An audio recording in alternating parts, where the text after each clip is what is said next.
pathian wa chailan al ha jam na la eutin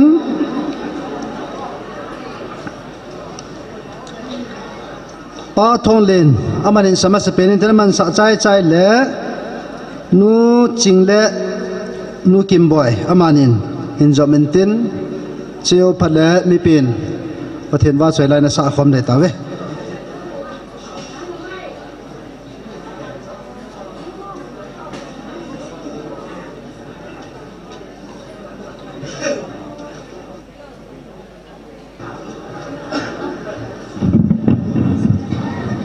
Hello. Hallelujah.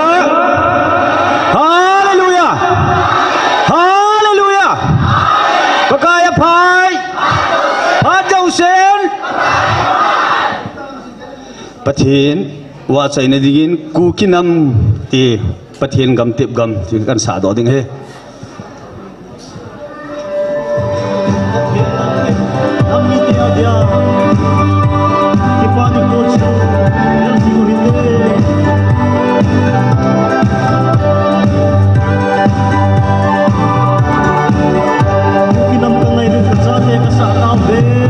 Nang kangai lu ka sa de sa ta ve de se na phathe na sam pen ja ko phathe na de ma e ta san jo se phathe nahi la pe e ji khela phathe nahi ta lo he dunya ka vil na dunya ka vil na ni ko hi ta lo le rami israel te ka nan ka ma ka pui lo di rosa wan noi ka than do na zong om lo he di Hita pathin in na chang la chu ka hi ati na ham pha ve ko hum dil lao lung mo mun nei ti namasamu nang kat se ho hita namasamu mu thing kang khat se ho hi tai na mau thil dang ka koi ta poi ka se ju zong hi se da lo an cho ku zo u hi ati e si ki pa ni ko da lun da la ko vi nge Vil now ni ko hi ta lo hi le Rami Israel te ka nan ka ma ka pui lo di Rosa wan noi ka han do na zong lo hi di Hi ka pathin hin na chang la chu ka hi ati Na ham pha ve ka hum vil now lung mo mun nei ti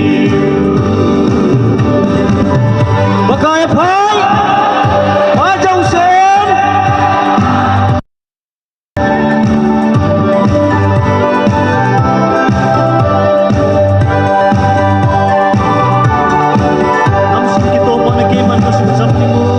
Namsung kito mo na kay man ka sa bingo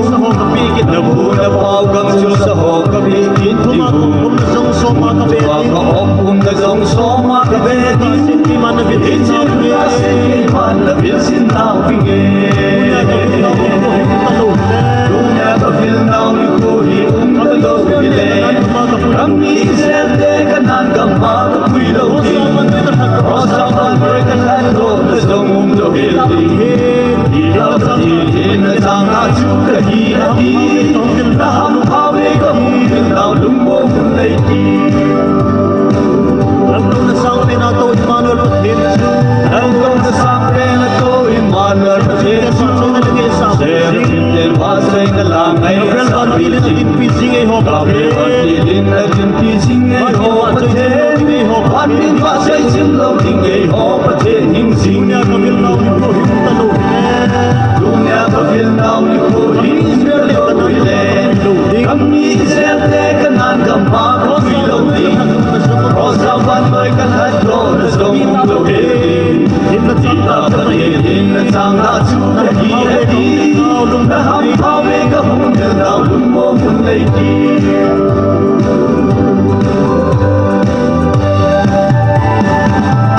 Pathin lo pin sam ta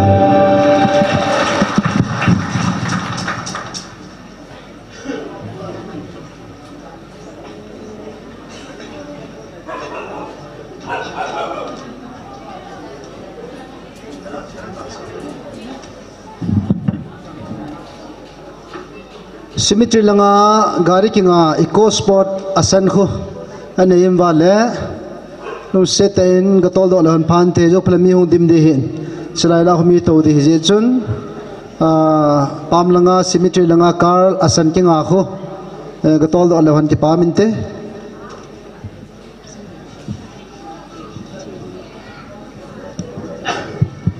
hello kakipain haptama sa ke ho tipu kim lo hon kem kanila wa he kazaw thung thelo wa Thursday ni tha kanulin hung thi zia kazaw thung thelo zia tunya hi kong zaw thi kit nin tin pathin wa choila kong sa thi kit ding ze in nang hon na taw kop zi un hi kipa thu ka hin sin pathin wa choina ding in agam kiling pun te tila he pathin wa choina din kan sa ding he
mi pin pathian va choi lana sakhom tautin ibon chan ani ding su keute sound he ki su hi be pi ti ham go this bon chan pathian phat na khaben san phong ute hallelujah amen o bem bem in pathian va choi ute Vangai pidivin vanavai hom kitai.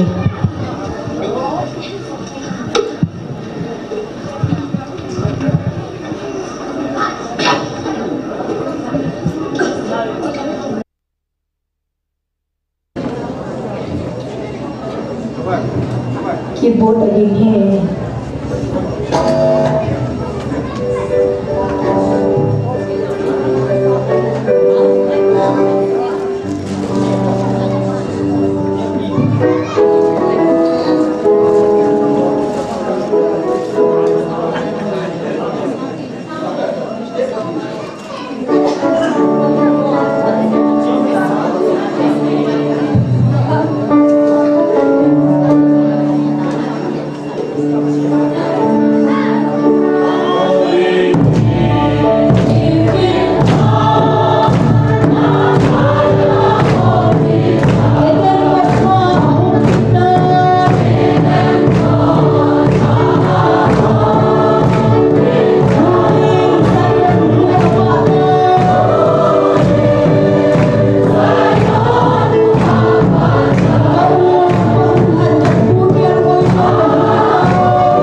Sige thầy lùng luân na rồi.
pathian koma ki pa thu se na taw na anamang khomutin ama sapen in phat hoi la hin khola dam nai piu pathian hi jin pathian thangwa ne pi ma sapen vin he amen pathian kam chang pathian in ipi chon dal ha I ho building a hong jiam ma kam changa konin anangai utin ngai luna o building in keima ka chate nang ho building in kaunge ka chate nang ho building in kalal to na ka hindal han van mi te dal ha in ka ngai lu ka chate nang ho o chenga building in keima hung ka hibove van mi te ka ngai lut banga nang ho jong ka ngai lut naw ki banga hi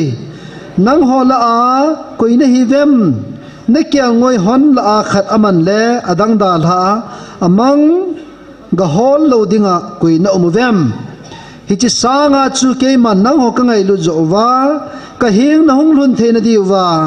ke man ka ngai lu na sang pe na ka hung bil na hi zo ve van mi te dal ha a nang ho ka hung vil naw ni kho hi ka ngai lu ji uwa naman thai lo na diu le ka hing na hung lun the na diu wa ka ngai lu ji uwa ka hung vil naw a hi e pathian hando acha te na hi ta ji win ke pa jing win ama choi an jing win ama na thang wa na choi an tingule ama ki pa na hi alung sat na le alung han na chungwa koi dan zilo ha chunung pathian a hin a phat the na le angai lu na koi pi jing ve na chungwa na ngai lu u ha chunung pathian chu choi an jing ven imalam zo sia ki pa thanom jing ven tan ti nei lovin ki pa thanom jing ven aji chu nang ho hi chi van noi mi na hi tapo ve van mi te na hi ta ji ovin ki pa ovin aji chu van mi te chun pakai wa choi na le pakai ki pa na ding bo abol ji ve nang ho jong paka pathian dei than na hi ta ji ovin ade banga chon na hi ta ji ovin ama de banga chon le ama thang wa in choi am jing ovin pathian othing sim no pathian chan chiwanin patte bo intin hazo pala pathian ngai lut na pathian lung sit khuto na hi chan ho pathian ko ma ki pa thuin sei dewa hin taun hin ngai cha ho to kan sim la ding he ke ma hoi pi ka hi taun ngai chat kan ni tu hin kanau nu Mumbai hospital manata sadam lawin omin GMFDI mun kata san chan khom pi in sumite na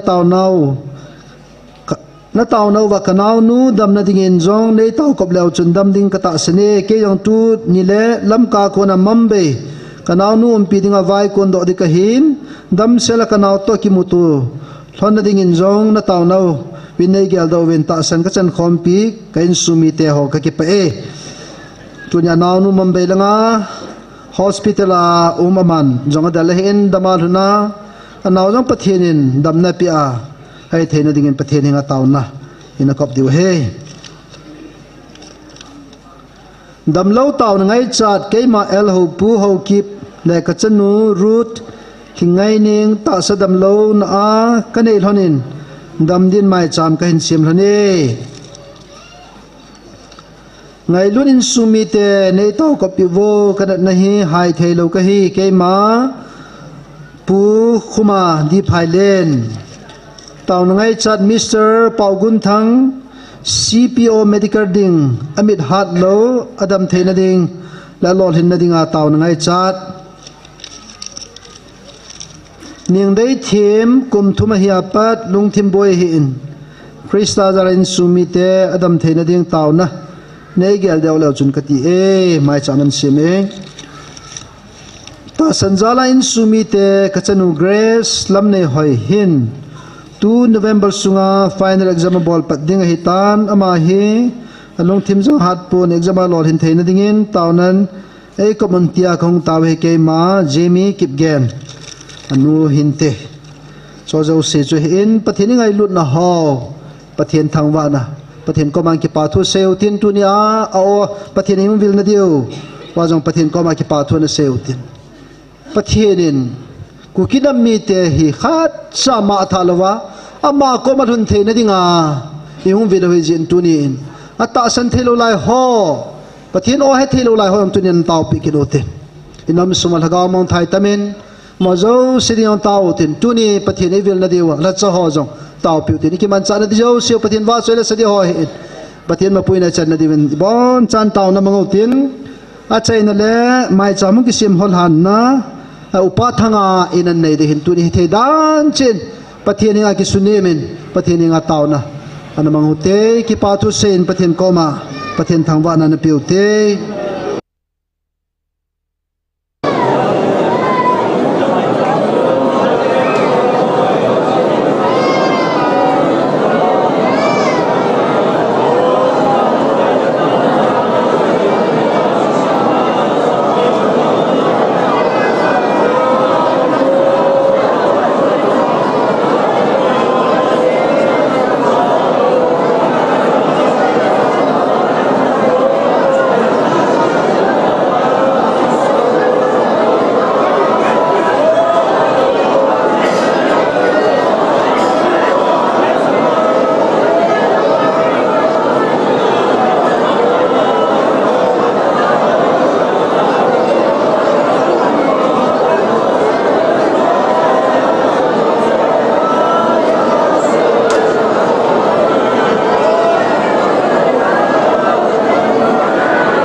siya mo.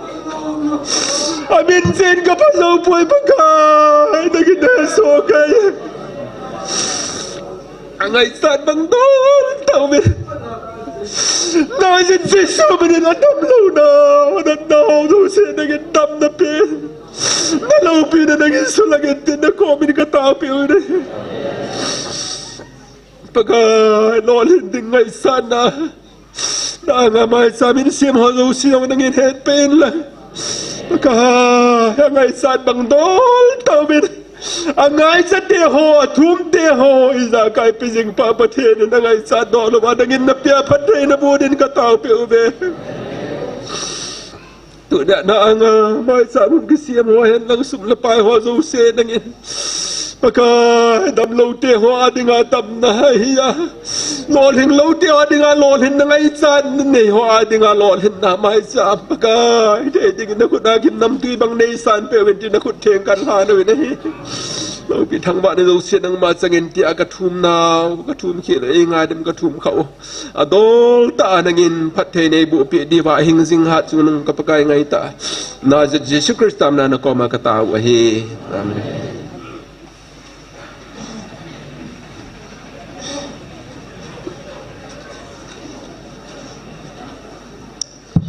Pathin wa choi la sading he tamma ma in pathin wa choi la sadi hon thui se lo deu he yung le pathin wa choi la sa le deu a ye chu pungkal khat bal be phat ni ta ben na he them de wa tip na kan ne ne heven amas pen in nur hing boy to thang ma hung in tir manung san tin manan sa chai chai le golhang Joseph thang tin len hin tin Joseph thang tin len sa chai chai le golhang ti lal cha amo cheng phat ana piu te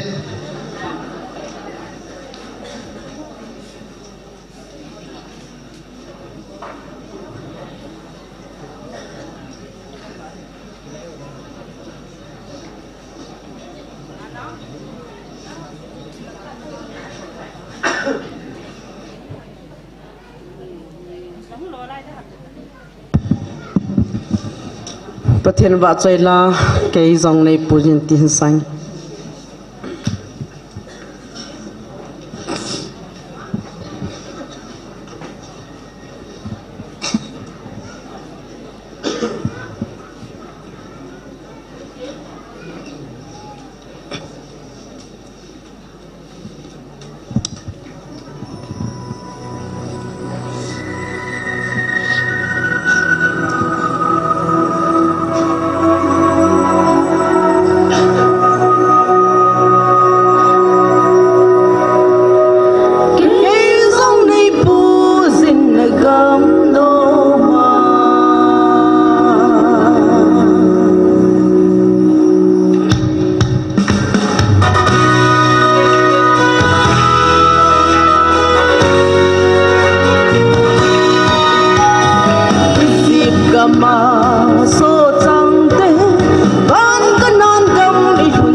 Hello, check. Hello. Mi pizo si na bon chawin ni pha. Thu chang hat chang ni ki se han ki ti kondak pan thu sei ding a kham ji chin sei da jing ka ting. La hin pan pe pe jing ka ting. Thin na hin ko ti kana sa ni velang kana sa ta in tu ni na velin khat ve hin sa do kin ange.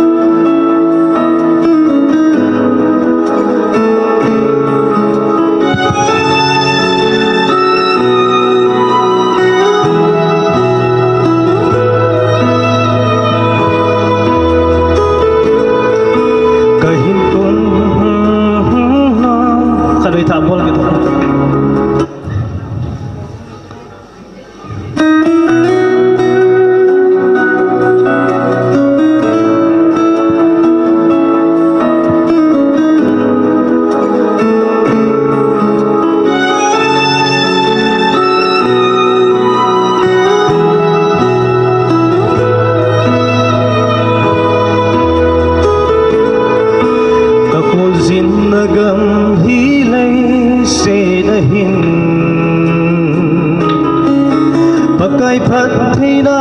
tampi kadong siin Hinlagyan ana he palovin Heb na tui pisunga kanal halutsi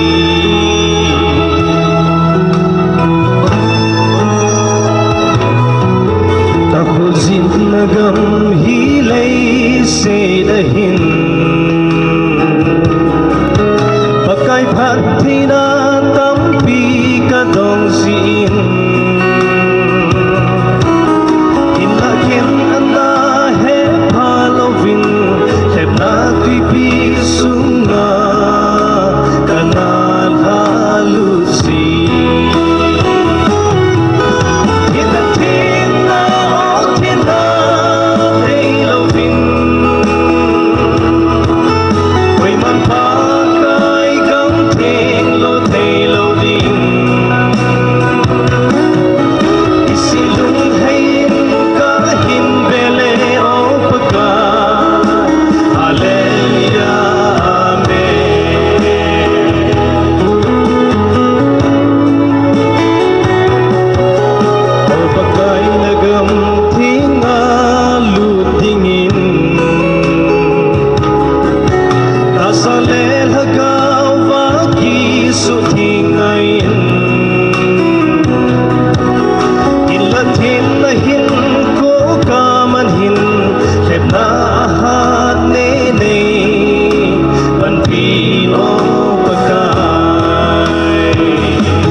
Hello, mi pi ti ho nu la pa pi le pu ti ho zo si na bon chawin ni la chi bei ni la pha pa kai phai lo pi chung nong president pun an sim lo pi chung nong ti chuna sau ti o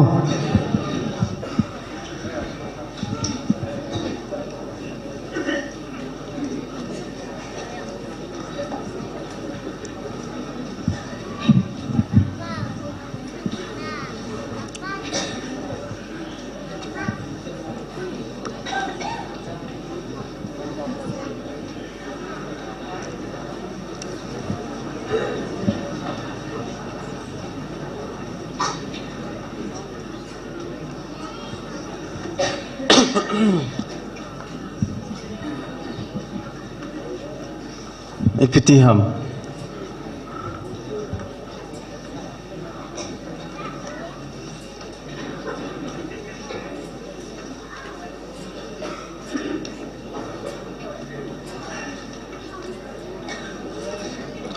ananga ham mutin isa tho du hi phone hi apin khu pin zo sia ke mo tu zet ji thei lo hin na instrument hi beng utele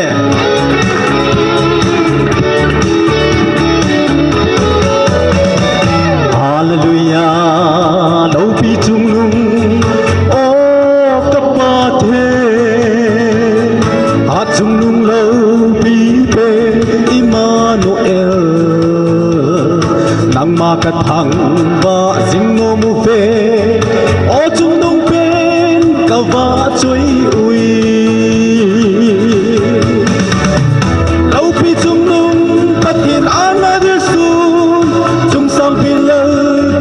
chung na tâu nắng bát thiên đang ôi vang lệ ya ha ha chung nung Emmanuel bát cây nắng bóng na hi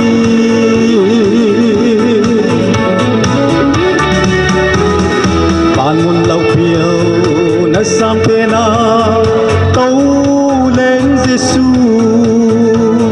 sẽ rau phim tên giống vã trôi chim lâu lâu pi chung nung pa thiên lâu pi na vã trôi ca ngã lăng ưu về lâu pi chung nung bắt thiên an na dir sun chung sang pin lơ tâu na chung na tâu nằm bắt thiên tăng na ôi ván lệ ya ha ha chung nung Emmanuel nang bóng na hi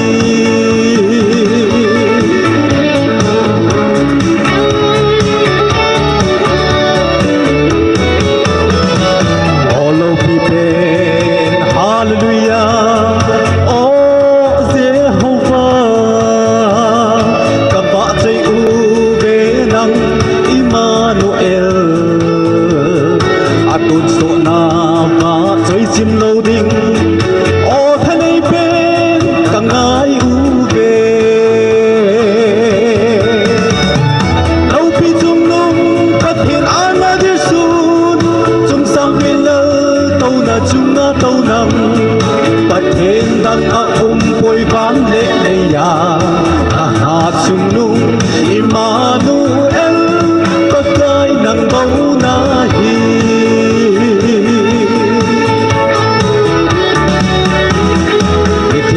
sông alo pina nay hil thay zum bắt hen lâu pi chung nung Emmanuel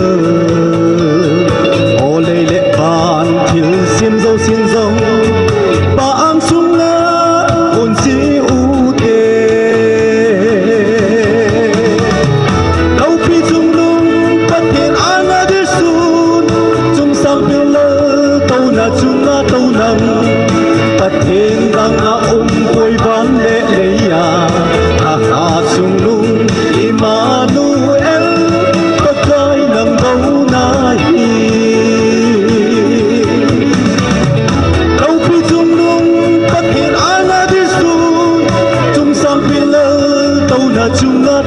nang pathen dang a koi ban le le ya ha ha sunung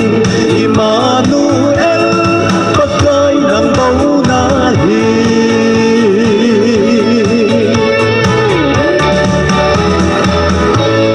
patheni bon chaba ding pathe bu kam te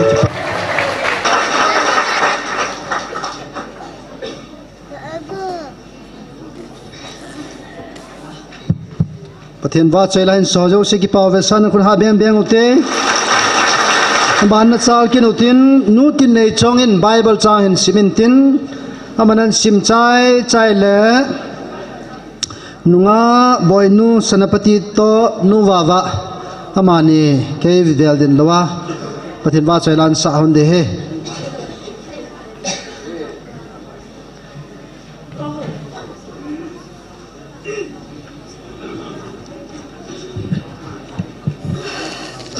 Bible chang ka hen sim do de tra hile Deuteronomy bung som ni le get chang khana pat som da li chan ka hen sim di he athupi chun thunon zia phat thei chan chang khat nang ma pa kai na pathian thu thwana non singa ching thei ta tu ni ni khwa ke ma nang ma ka thupi cheng si hi abon cha bol do te ding na go na a hi le pa kai ni na pathian le si nam ten vai pi zo si sanga na choi sang ding a hi chang ni hi tia hi nang man pakai na pathian thupi abon chana ne so ke ya thu sai ogin na ngai po po wa a hi le phathei na hi zat hin na hin pha ana vu hel ding a hi chang thum hopi sungdunga zong nang ma phathei bu na chan kha a lau zaw la zinga zong phathei bu na chan ding a hi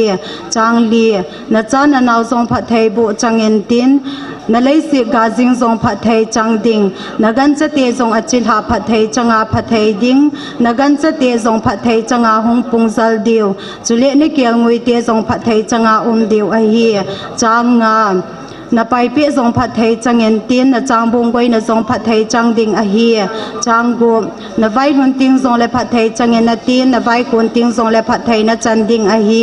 chang sagi nang ma dau dia hung vai kun na mel ma te chu nang ang sung lai ta apakayen gal alal sa ding a hi lampi kha se se anang dau dia hung ki tol diu a hin namasanga lampi sagi ze na jam che so hel ding a hi ve chang ge pakayen na chunga hung dinga na chang pang se phat thei abu a nang ma na bol chan chu ipi hi zong le aman phat thei na bu pi ding pakai na pathi ne na pi na gam sunga hi aman phat thei na bu ding a hi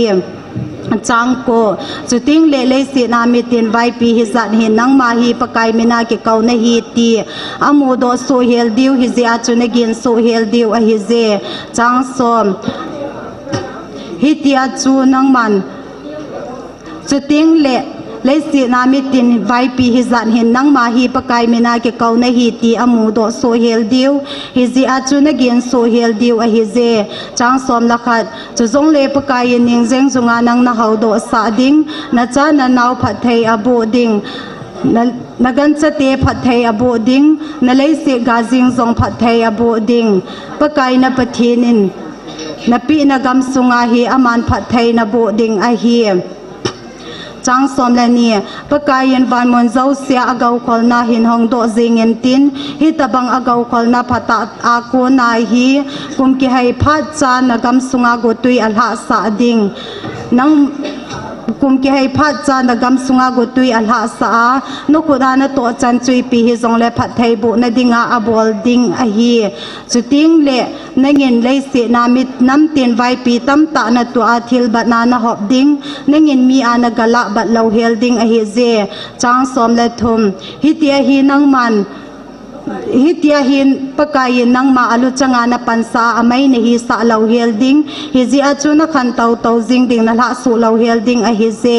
tu ni ni ko a ke ma nang ma ka thu pi cheng si hi abon cha na bol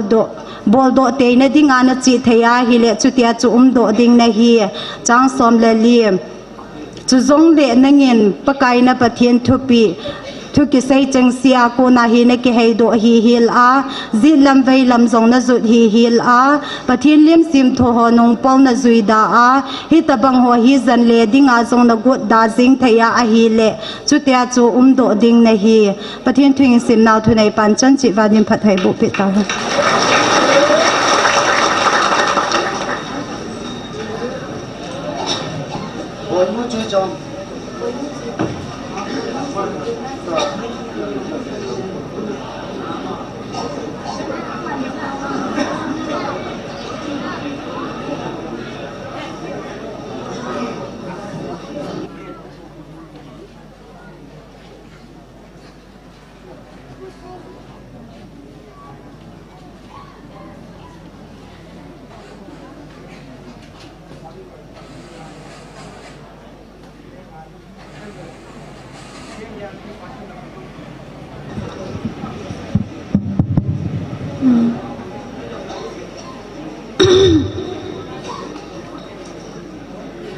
gom la kan sa di tai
Thiên vợ rồi là anh ngay lúc nào cái xây chim thầy bồi chỉ cho hình sai nghe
din pathay bo pitauhan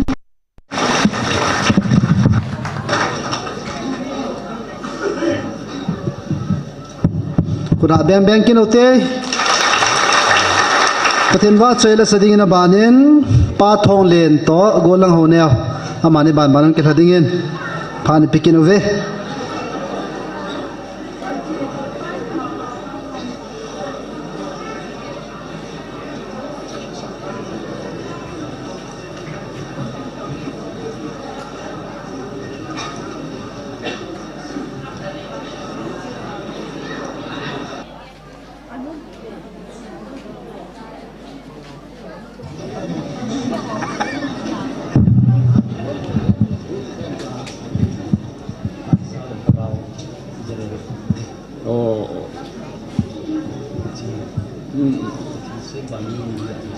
ไล่ยิ้มร้อนประกายพายพาโซเซนฮาเลลูยา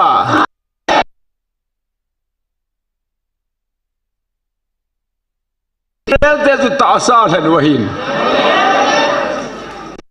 สิจุงอาไม่วางผัดเป็นเอโฮอีเบtu jungai denomination jo sevi sumil deu Catholic Baptist Christian Judaism angai poi wan pathiane ko ma ngai te ai je noi lai kan bol je hin tun iloi pau thong linin pakai wa choi nai sa pi hano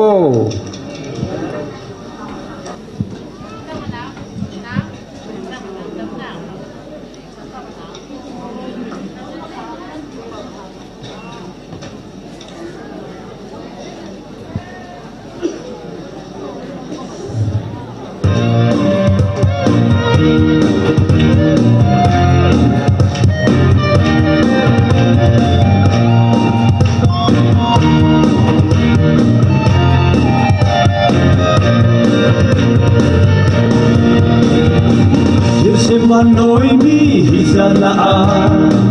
kanang dehan kya kako no ho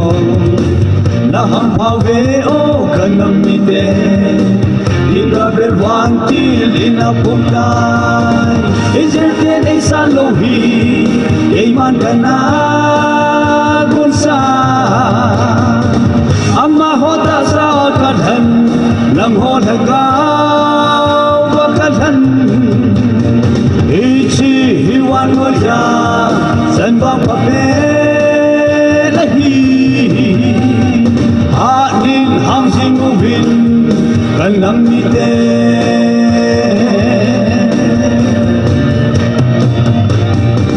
Nachungu watil segong singho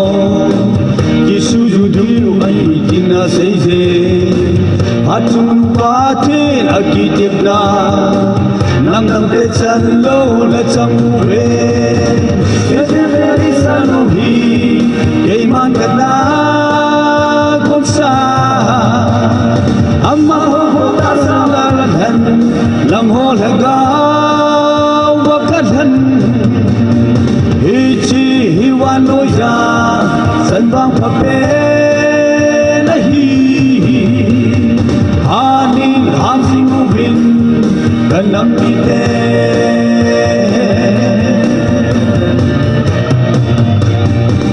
awadil hona ngasa ubin nalhon pizing ui kanam pite ade hanan til agoi singe nang tang te chan lo na chang ube iserte nei salohi eiman kana konsa amma ho sa sa kadhan lam ho dhaga wa kadhan ichi hiwan lo ya san bang pape nahi hani ham si ubin kanam pite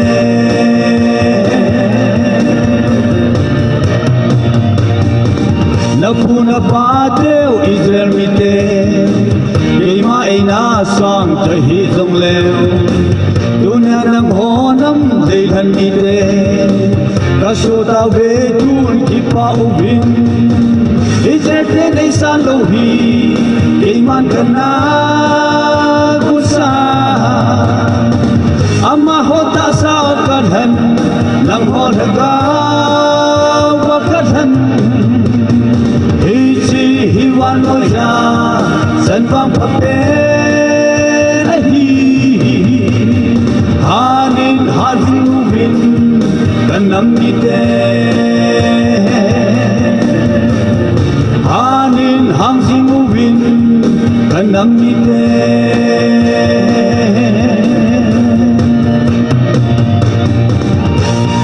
Lupina Pathin Samta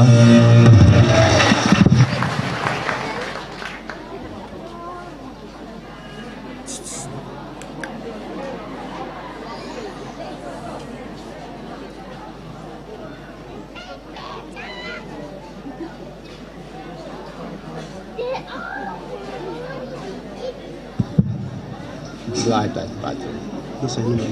Yeah, sajing.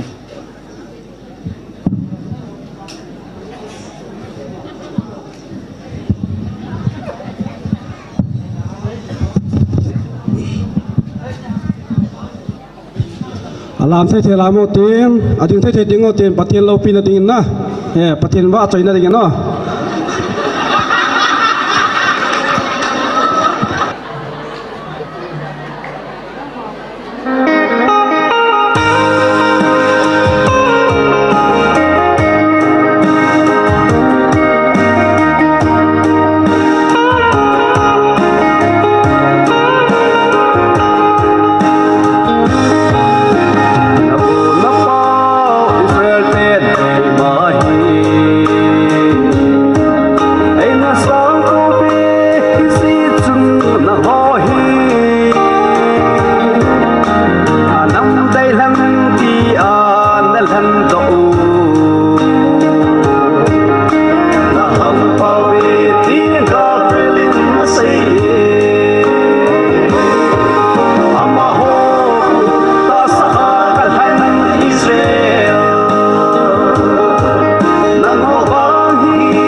ba thong le la go la hu neo ki pa ve san khun beng ki no te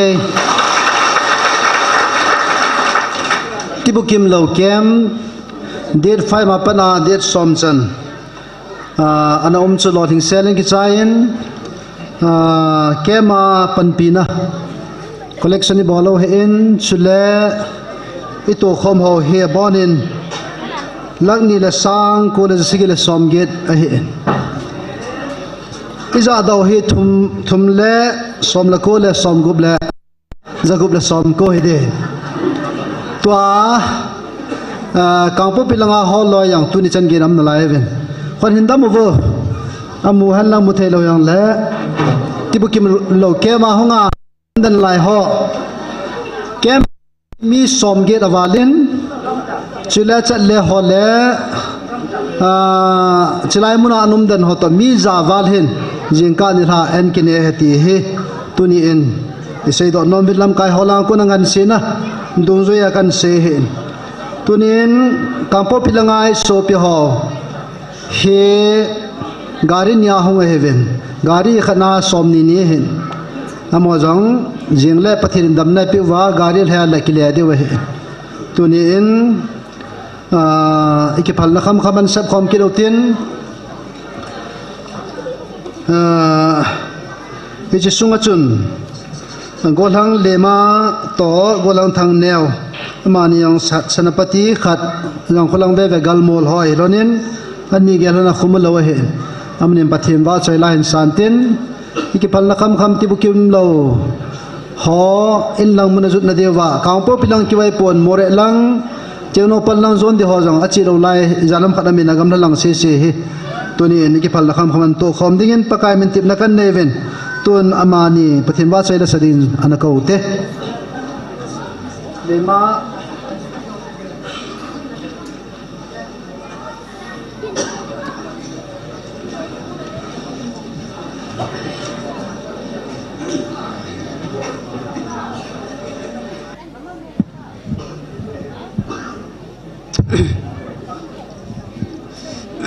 agi pae phat ka chen tuni kai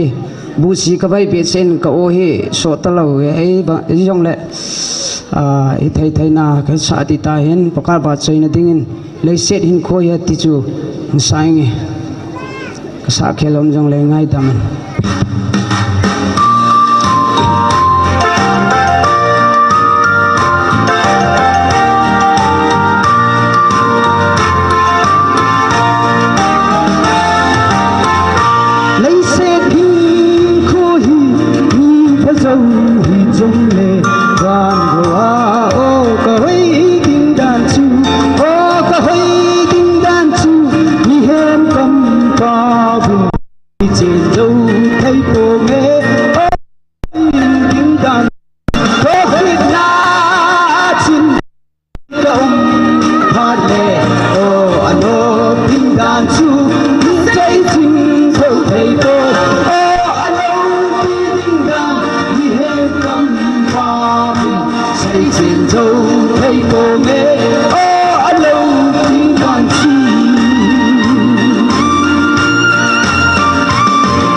bình đàn chu ta xây dựng trong thầy vô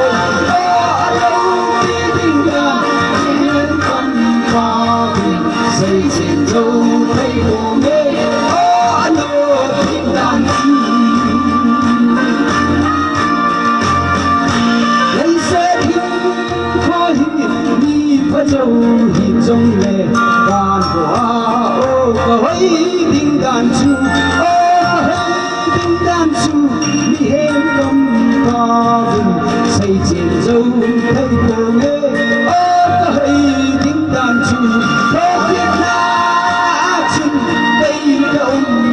hoa lệ ô anh ô tiếng đàn chu ta xây dựng dâu thấy cô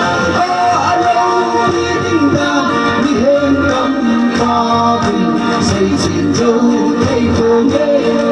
anh ô tiếng đàn chu có biết na chung đây công hoa lệ ô anh ô tiếng đàn chu đã xây dựng dâu thấy cô alo tiếng đàn mi hên tâm hoa bình xây dựng dâu thấy cô nghe alo tiếng đàn chu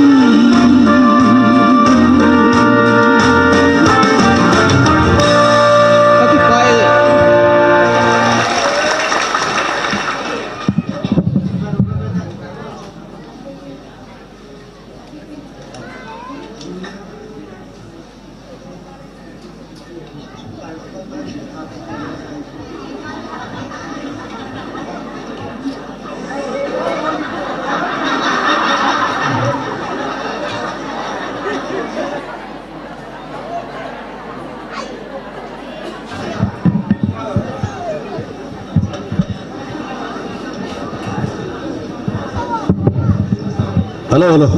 Patien wajah ini dingin, pakai ini ngalu nih tien saja. Halo.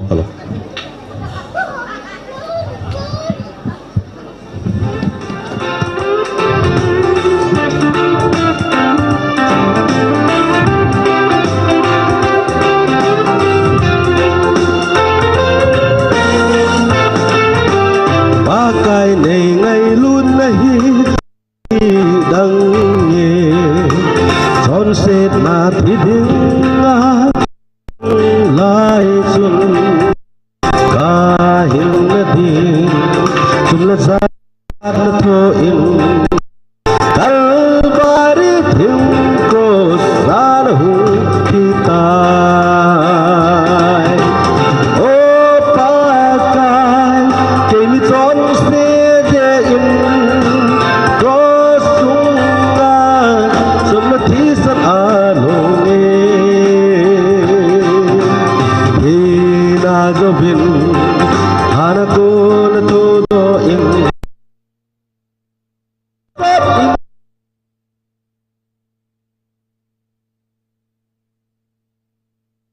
Sanlu oti sanlu kos alung jun Katson set na sop tingin ay dam sa atay Hu hing nahi kon bangin dom sangin ting Say toilet nya kadang sungin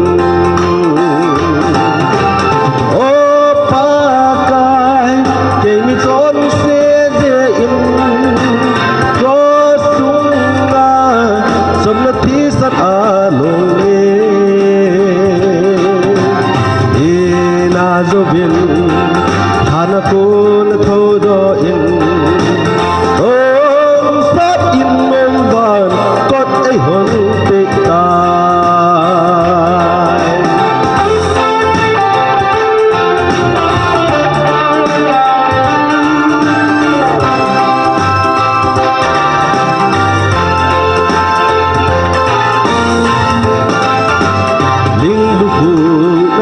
cho kênh Ghiền Mì Gõ để không bỏ lỡ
Ila jobin ana tora todo il Oh sap inuman kot ay hon kita Oh sap inuman kot ay hon kita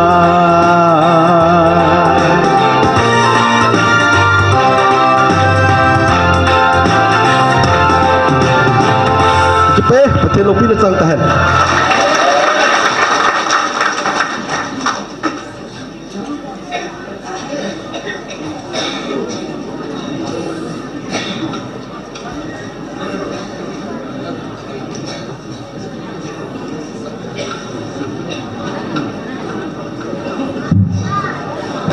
Golang thang neo hin, golang lema hin. Amani ki pawet salin khuna beng na beng ute.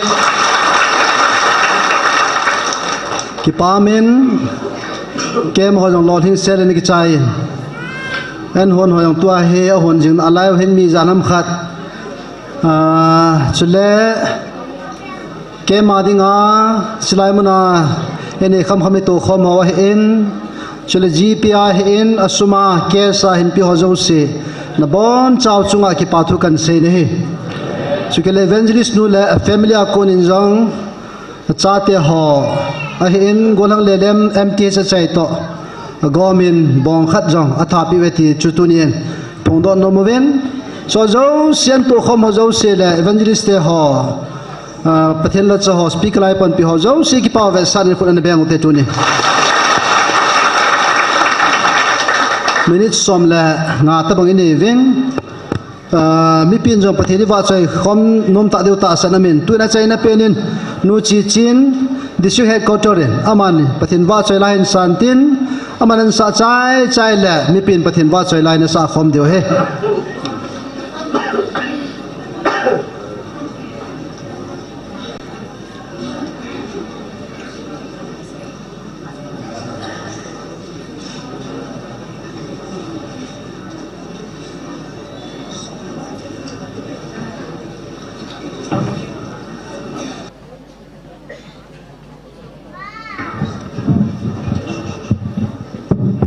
ke pau me mi pi te ho zo se nilha pha dam nai pe pathen thang vai num halang pathen wa choi na ding in a pathenu pakai hi kha nam mi te chu velai na sa do do hin te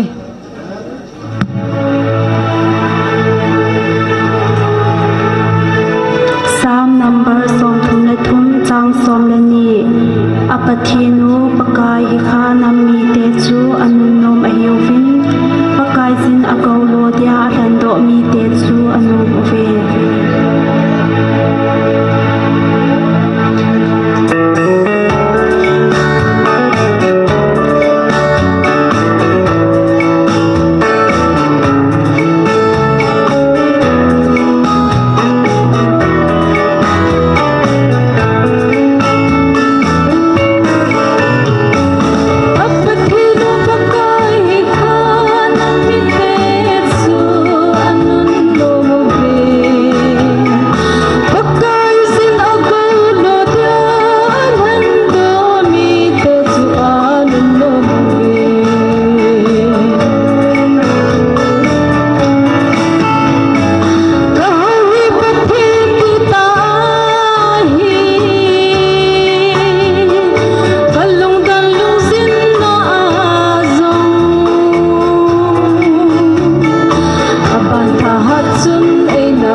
ผัดไทยบุปีเตา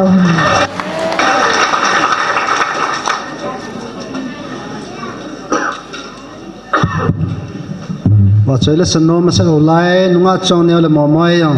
อำนาจไรจงเละมันยังจิงละงาดิ่งที่โกงินตินมีปีนดิ่งนี่ตัวนาวยังสอตันดิ่งปะเทียนว่าช่วยข้อมูลที่ส่งชนจนถนนที่ท่าอุตินปะเทียนโอจะดิ่งเอสุบอยมละว่าปะเทียนโอง่ายดิ่งอันนั้นที่โกงอุติอันนี้เทจันดิ่งปะเทียนว่าช่วยข้อมูลเต ทางกุมโพอกิเฮตาย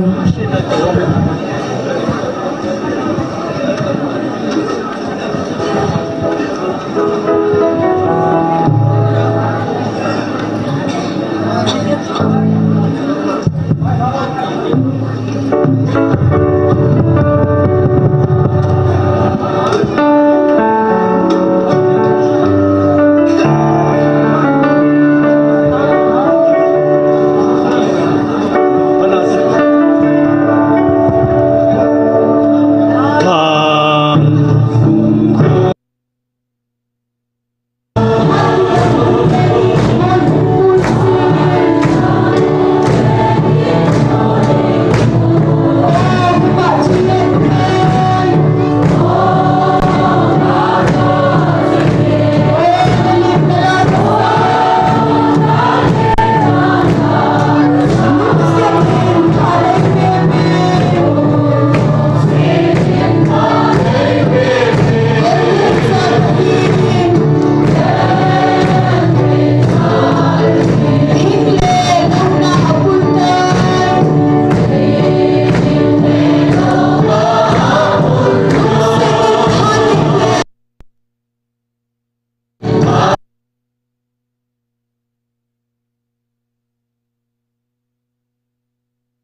say jing proven phone of silent error that fly moon na nakipalchite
ngày lụt na dim hình dinh hạt trong nó bắt thiên ở cây mà cái gì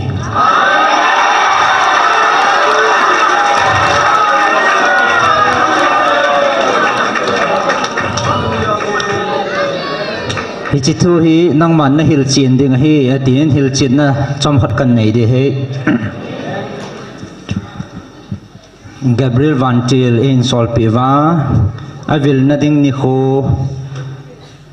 yung het sa wa chu hingjing ha chunung pathin amata hongding a hidan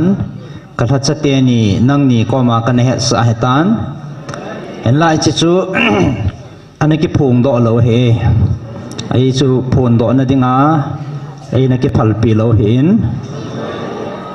epizia he chi chu ka bol ham tile na ho ka ata san hladai ding Tilgun ima aum ziasu keman he tabang togun kanane hi kichu kalha chate ni bo het dinga kan het sa hon na hin hichi thu chu na hil chi na ngai atin tunin hichi chu i het thim tawmo hingjing ha chunung na pathinu keima kahi cây mà có hông tai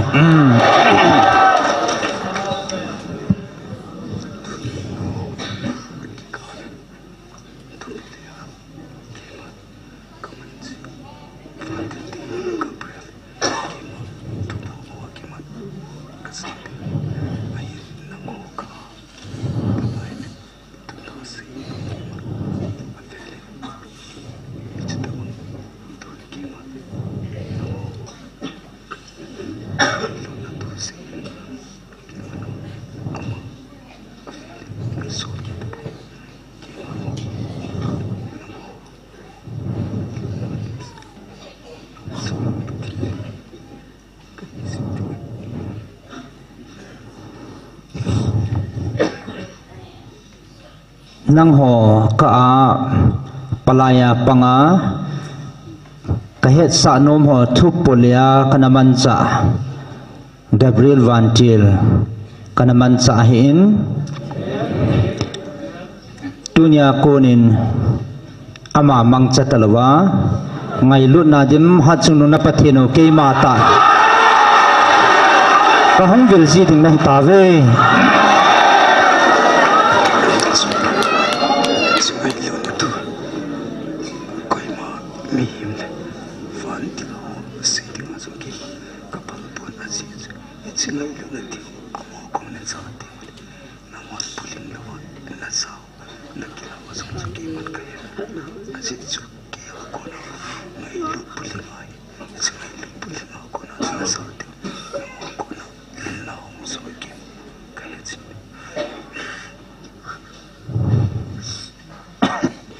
ke aku na ngai lut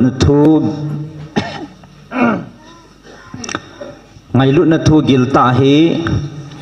mihing hoa kon le kawan til hoa kona na za deu kapal tapon aji chu amwa kona na za tieng le nagel naw athadai ji in nagel thu ji povin hitabang ngai lut na mantam nagel poimo lo deu chu ka kho sa e keima akona na za tieng le na kho sa jap jivin chehin na thu ke akona na za deu he ka dei hi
thil gim nei ho zata povin na te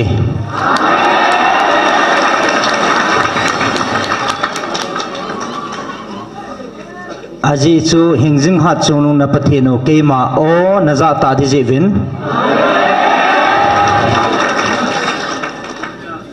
thil gim nei ho na za lo de wai tai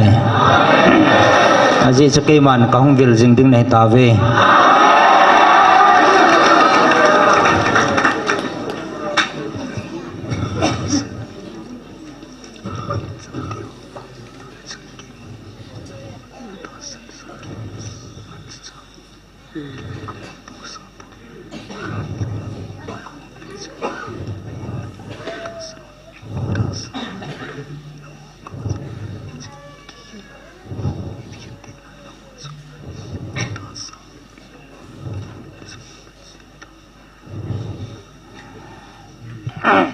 ahin atasan ho nang ho chunga hetabong thil gim nei thil so ka chu sapon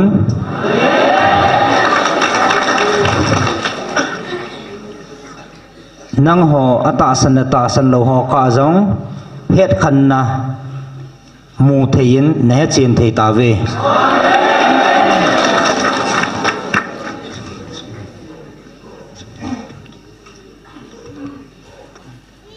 Hingjing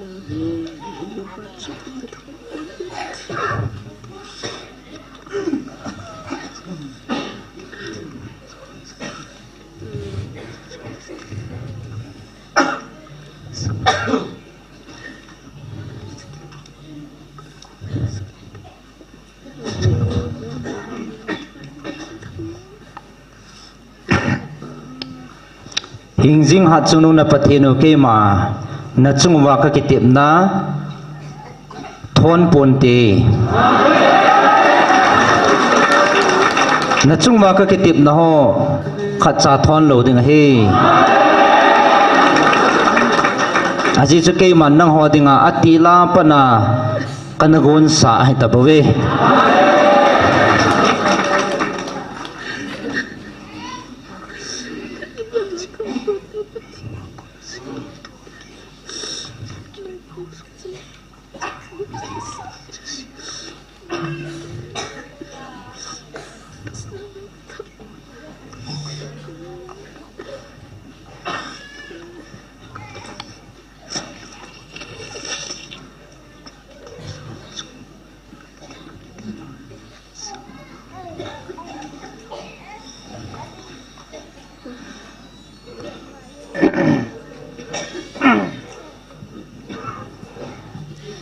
Hichi kahung vil kit ding thu jang hi na ho ming lunggela gel jang nau mawin na ho ming lunggela ming sim thu dinga gel jang nau mawe hin la ke ma nang ho tha dai lo ka ve pon nang ho tha dai lo ka vil nei povin ka ngai lut na zala ka vil nei bove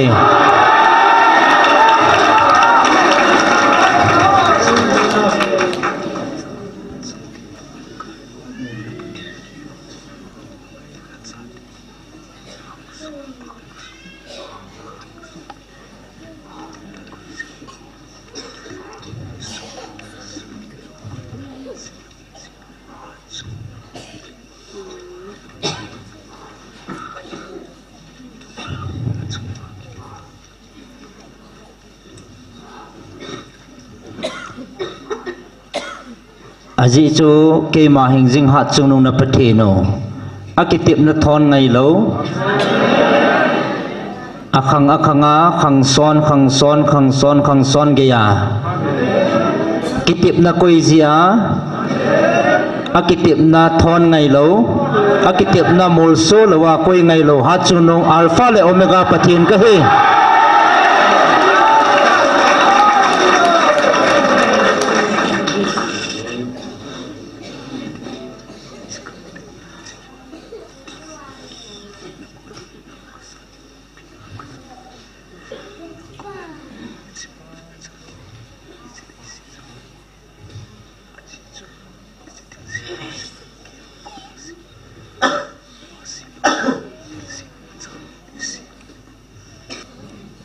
ahin la kai man he chilei si na thil la go ho nei la go ho he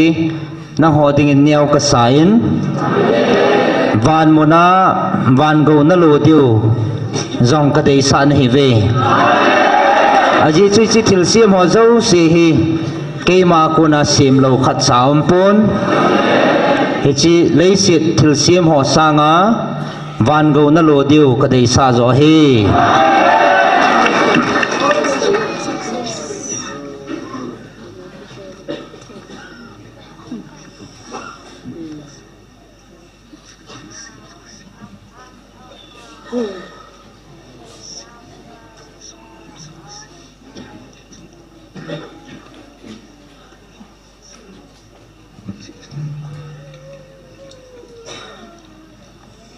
aji chu ke man nang ho lagau khat man ding ka palpon lagau chi lagau khat man sang chun kathil sim sa jo si mang jale ka ti zoi ni la ha a si ho kathil sim ho hi chin ho lagau khat sanga kai zo hi no lagau khat sanga hi chi kathil sim ho chu mang le ka phal zon alai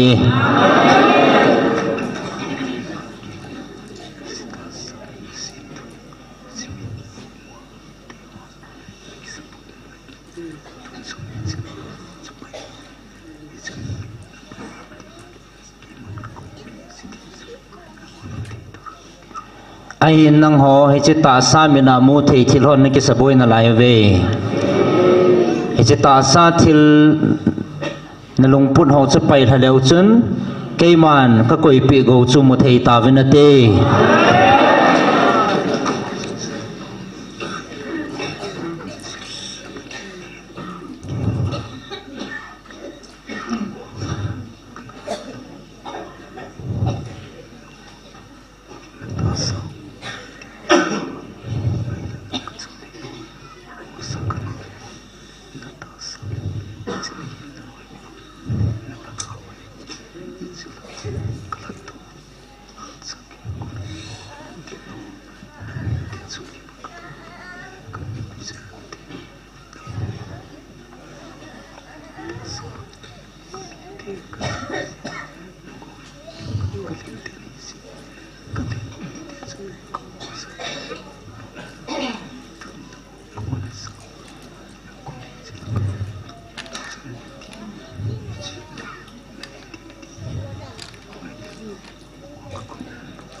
na pathinu ngai lut pathin kahin hi achu ngai lut na ka vil na hi ve hi chi ta sa bawa ki chai dingin ka phal povin khut pi lo hele Calvary cross a kong that do naw jong ta sa dinga kong that do nei povin ta sa le thaga wa kong that do nei ve Hiji chun kami Israel te ho ta sa a kadai than hin nang ho thaga wa kami Israel kanam dei than na he ve Hiji achu thaga wa na man thai deu ka phalpon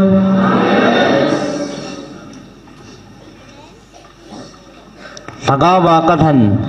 kanam dei than te chun thaga wa ka ngai lut ko na o aza ding hi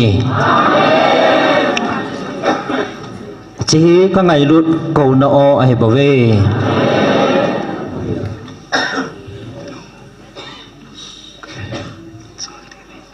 nó họ có thành xa tiền này về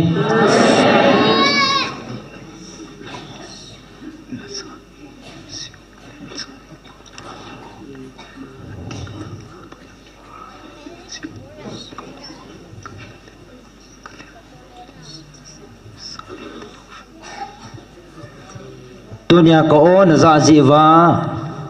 kacha ne povin ati la pana kavil le ka oza kacha te ne tave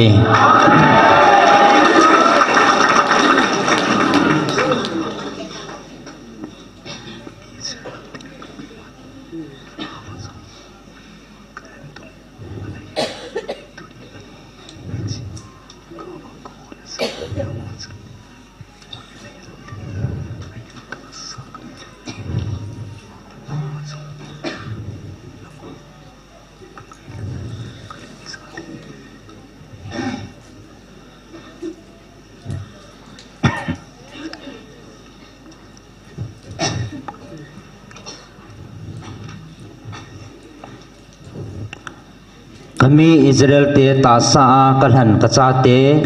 anahi hi le tunia thagawa ka on zau hi changpa povinate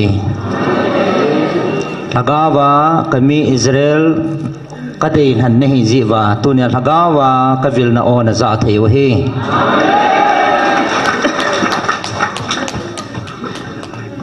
gelvin lang anangai phavin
tasa kanam deilan kami Israel te ahivangin tagawa suca na achan theinaw anei na laivin henla nang howang tagawa ka deilan kami Israel ka chate na hijivin tagawa naman thai diu ka phalpun hichichu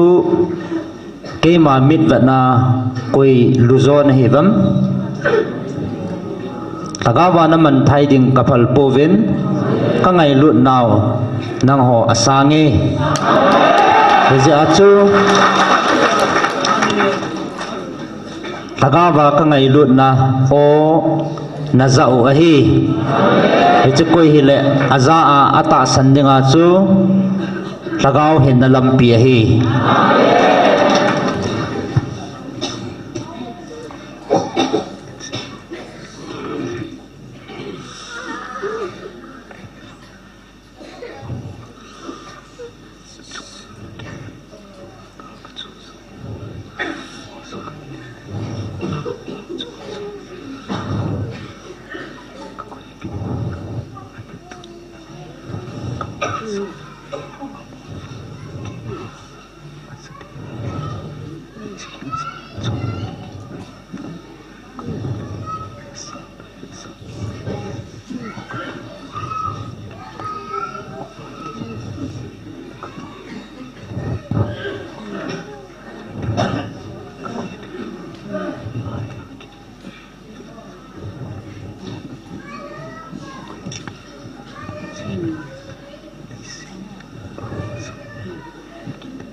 tua hi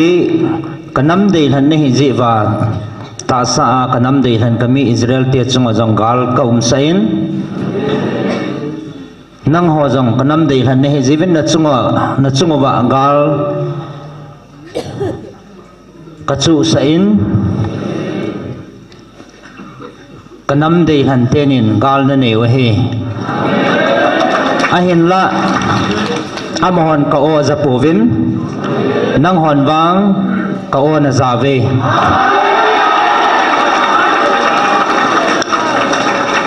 haji chu lagawa ka deilan kanam mi te ne jiwa lagawa ka vil na o na zaw he kaban til te jong nagam sungwa ka koi pevin alaiza ke man nang ho ka vilovin tagawa ka ngai lut vil na o na za thei ve amhon wang aza thei po ve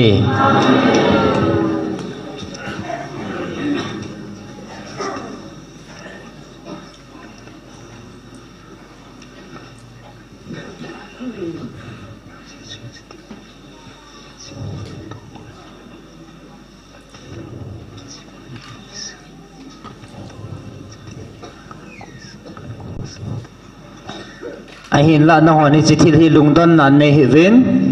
epijinam tile hichi to gun hi keiman vanuli sit ka phutila hichi to gun hi kana koi sa hi tabave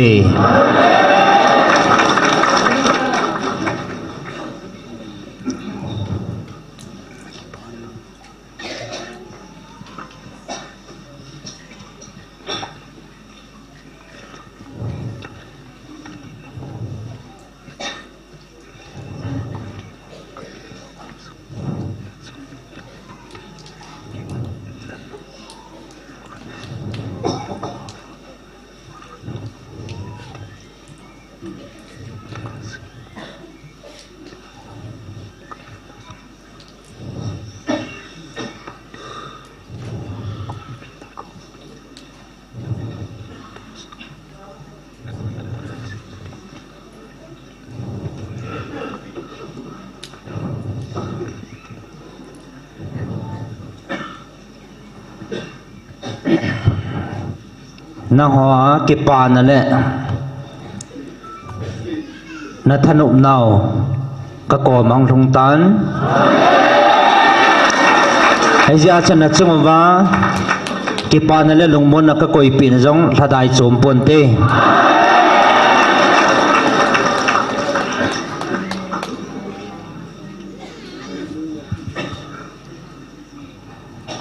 nanam pumpiwa thagawa lungkhat nahi taka sewa kavil na jong tang pon tin ka ho pi nau jong ngapu nge aji chu thagao ana su chat su ke diu ke ma de hi mi ham phan hi ve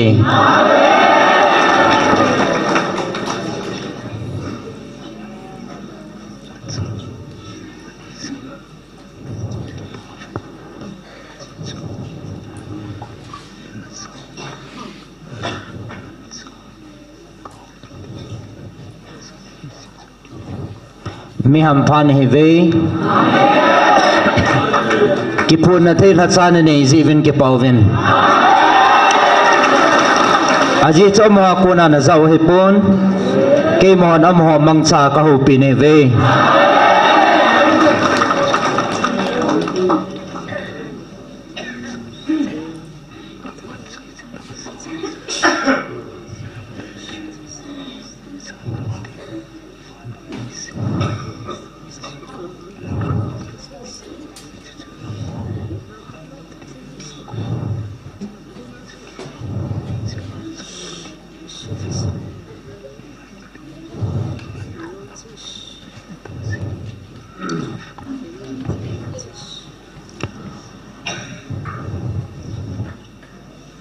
hitabang mancha thei hlatsa na nei zivin ki pawmilang hitabang ta sa mancha thei na nei zivin jong ki pawvin aji chu hitabang ki phun na thei namdang te na nei pon hichin nei chu na ho nam mi te na hi ve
hichi achu ke man nam dang te kadal ha ding ti na he pon koi hile ke ma ai ta san chan chu ke man kadal ha lo ding hi a hin la amon hi tabang ke ma o aja thei povin nang hon na ja thei ve hi tabang tha cha ne ne ho ji vin jong ki pawvin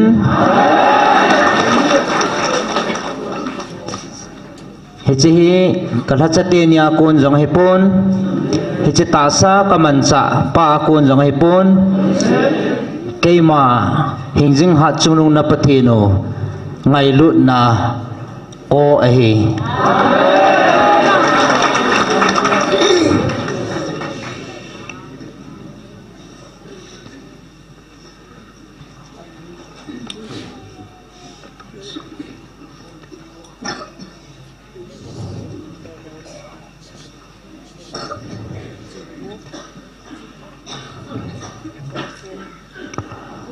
kema vanlal tona tun so na phudana vanlal tona o ahi bove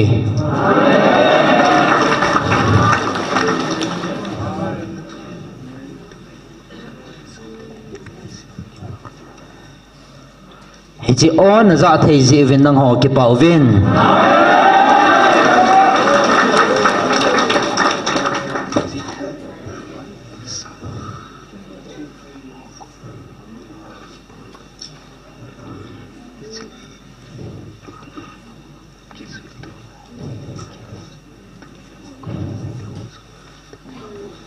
chỉ tabanga na ki pa na diu ni kho adanga umpon leisit akhang ki tol jong le hitabanga ka vilna ka o ki za theina talo ding hi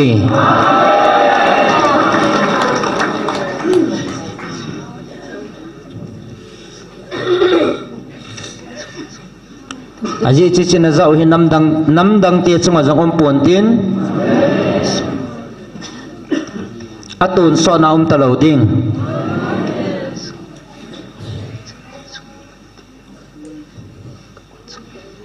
tunya no na zau hi hingjing hat chung nong na pathinu o chang hi bove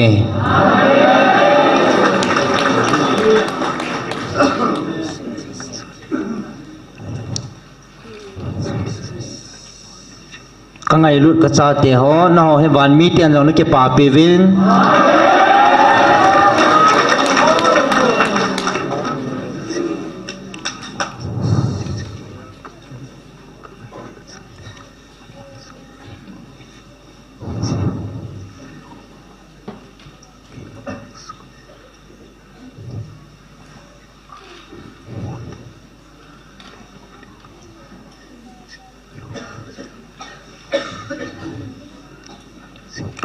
van mi ten jong na hin pe jing vin aji chu ke man ka ngai lu na ka vil ka cha te chu amohan jong a hin bel hi jing vin ni khat ting le ke ma ang sunga tun sana ama ba chai khom ding chu anga la lo he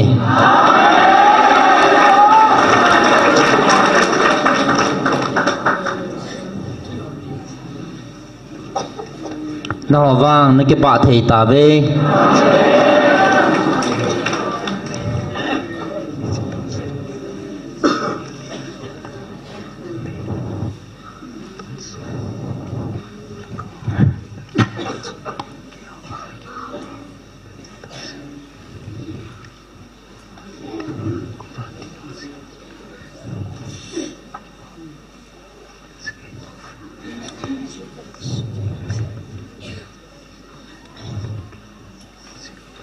na ki pa pi jing ave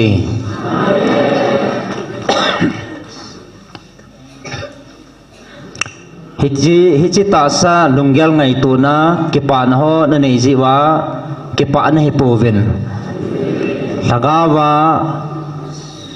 lagaw lung me na na mu chi no lagaw su chan na le ki pa na nei zo ji wa ki pa na di ta pa ki pa na he ve amon jong an ki pa pi jing ve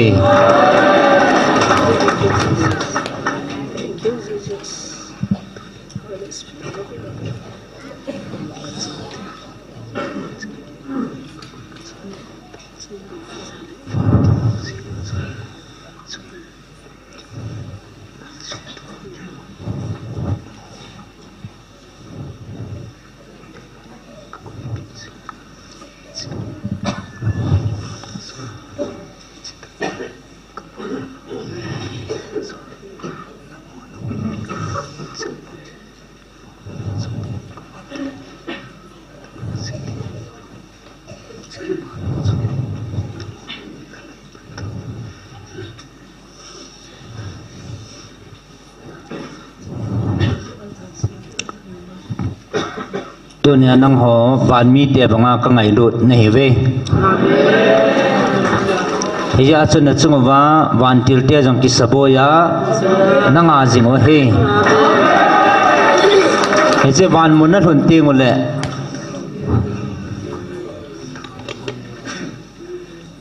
tun na ho lung khat le thakat nin ding o vin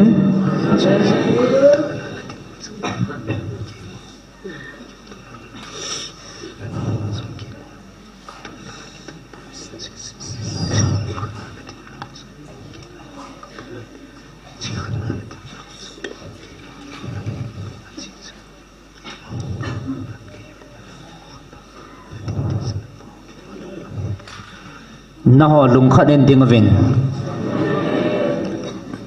izi nam tela na ho lung khat na din teng la ke ma ki pa na he aji che ke ma hing jing hat chung nu na pathian no khat ka he bangin na ho jang lung khat hi vin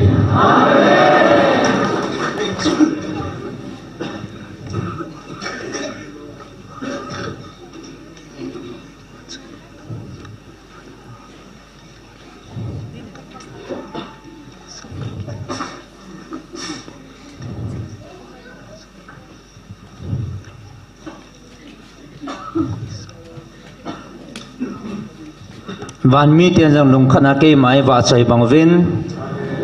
nó họ rằng lùng khát pu vin lăng chỉ tiếng lại cái màn nagamo katun ding nagamo cái màn katun lâu là quay mặt sàn tung buôn tê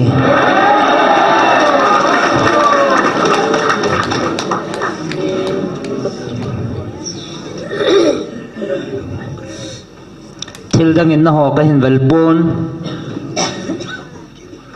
ngày lúc nào vô cái màn cái hình vil này về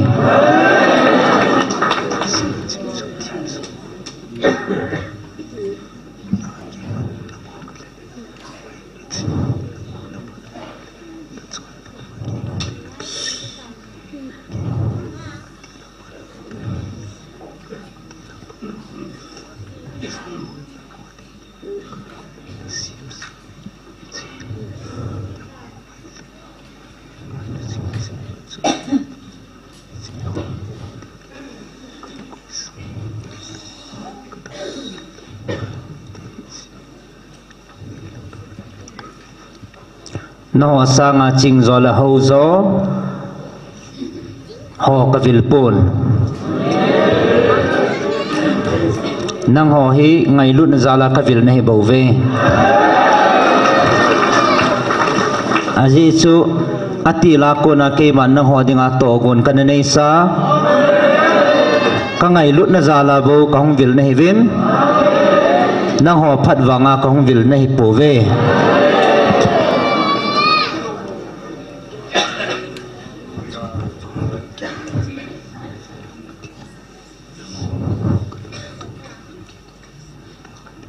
na chon phat wang wing ke man na vil po wing kating kalung na to wang wa ke man na vil po wing kating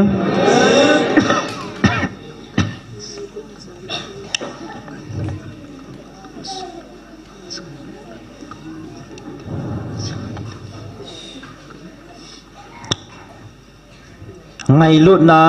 kanahan dosa ngày lúc na lagawa su chat na nei diu ka gel kho ji a ngày lúc na ka hong vil nei bảo vệ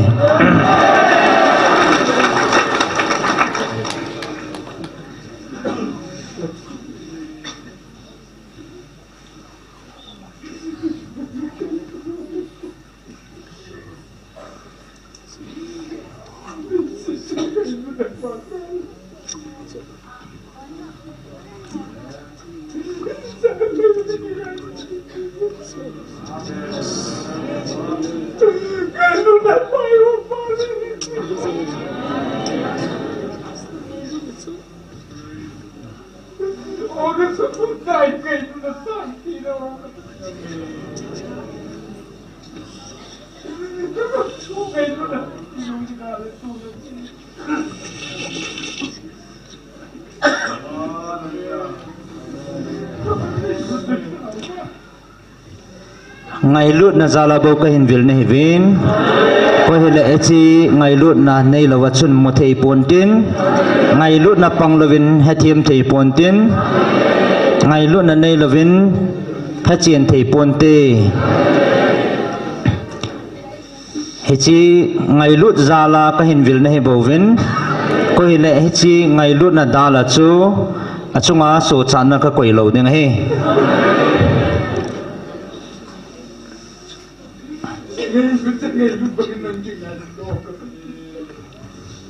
aji chu ke mana pathian o ngai lut pathian kai bove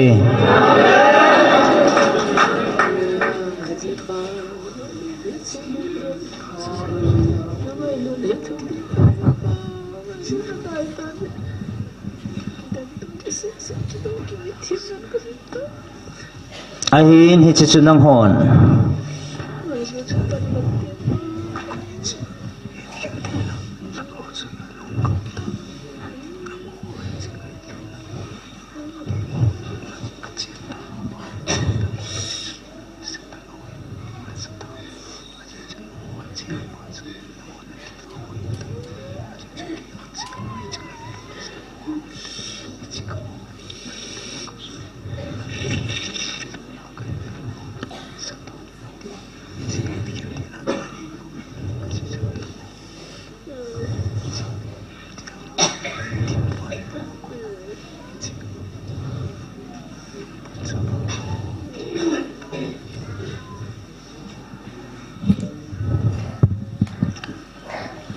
ngày lut zala ka hong vil na hivin hichin na hoa het khan the na ka koi chu hoi lama na koi hitam chengai lut na tha samjin na het chin thei ta povin hichi van til gilo hon le satana ko na thil so danin na rang sap tawin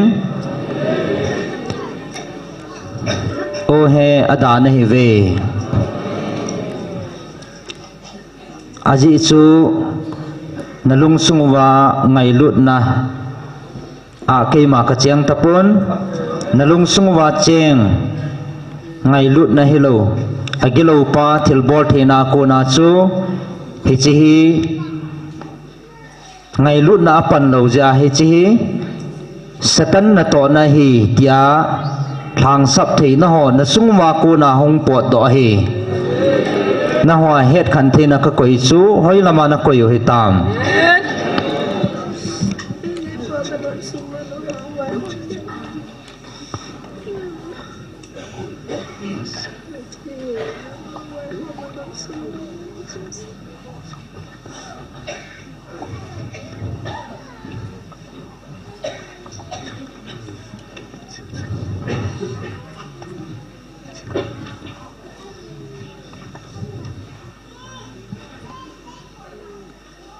nang hoa thagau kilo eng si na sungwa pa chun na kam changwa hen phon do sahin na sungwa ke ma ngai lu na thagau ka koi chu hoya na hitam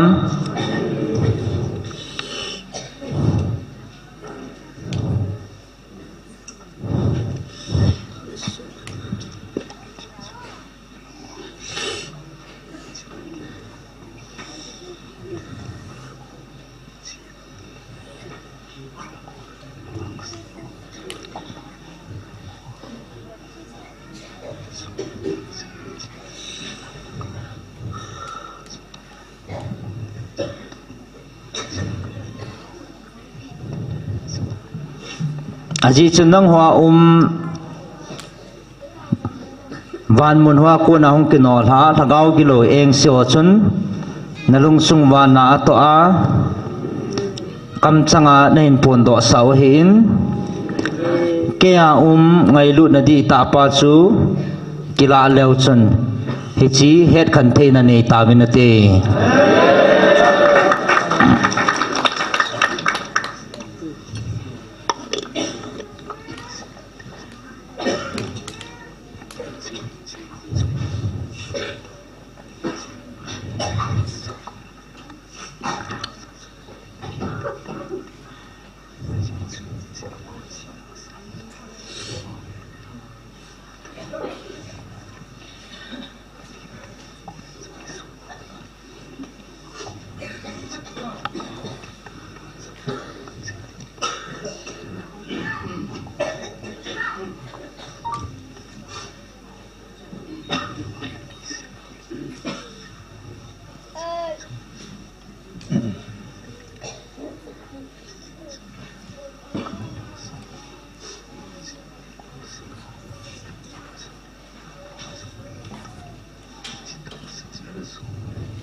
kanam de han Israel tian zong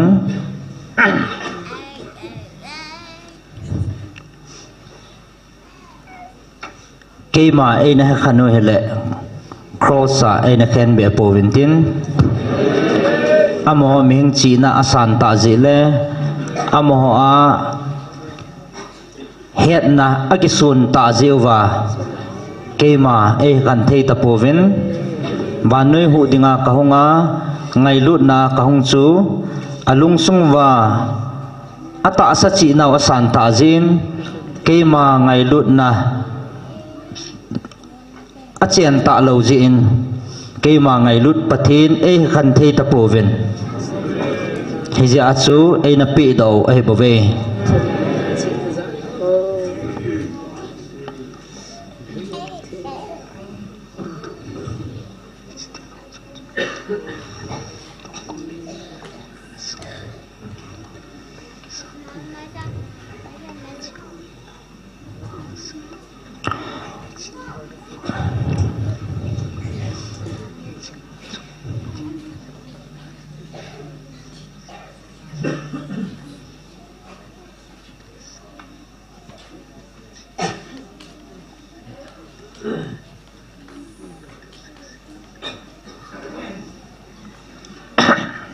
ahin hi chito gon chu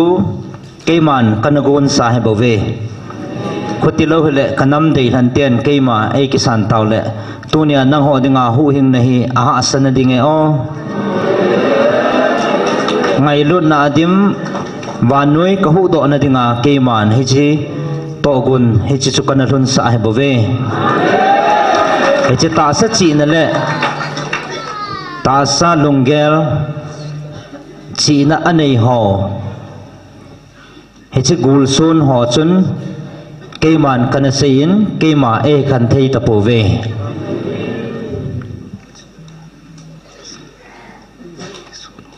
he chi mo ta sa lunggel le akisun na ho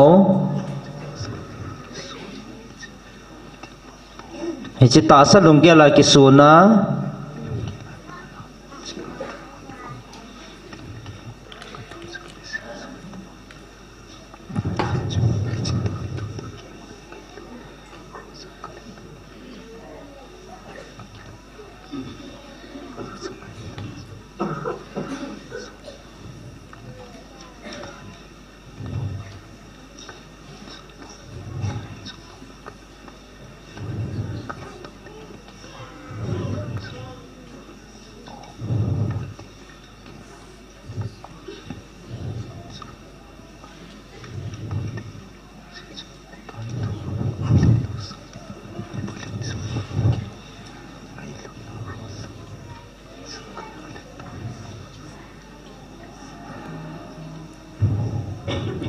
aji chu dan thu le ngai lut na ki bang pon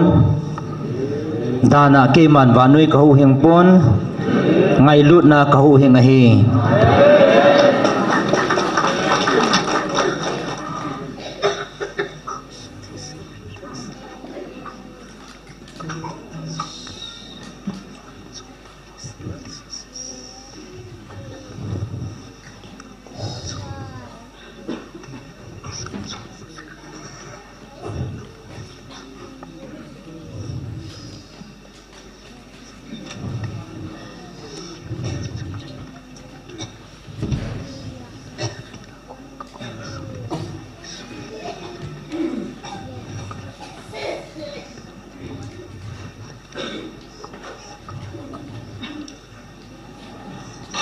tunin no chon phat zia ka building hele no sanga chon phajo tamin tin kan handing namdang tampi dinga he hinla chon phat zile dan ho wang hilowa ngai lut na zala bo ke man ka vil ne ve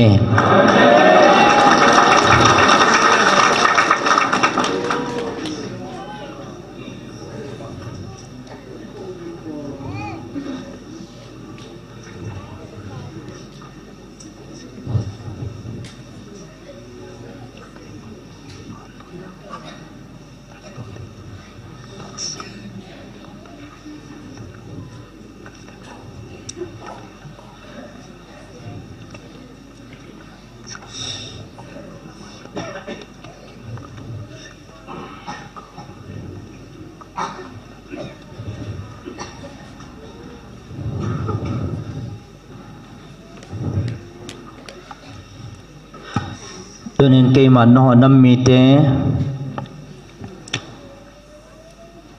laga ba khat sa kidal hading kapal lo zia laga ba na so cha deu ka dei zia laga ba ka hung vil nei ve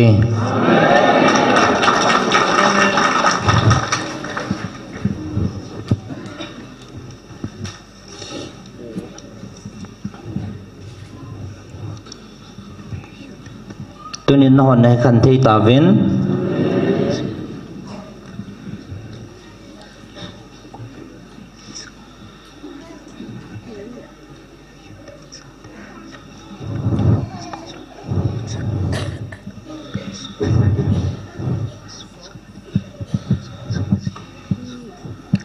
agilawa ko na o le ke ako na o ahi lo ne khan thei ta vin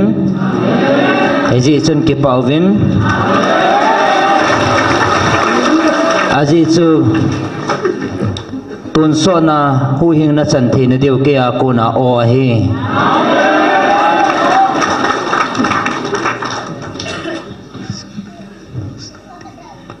tune thi sana kal hat do sa ka cha te ne vin लगावा कबिल का ओ जा चाहते नहीं ताजे विन के पाविन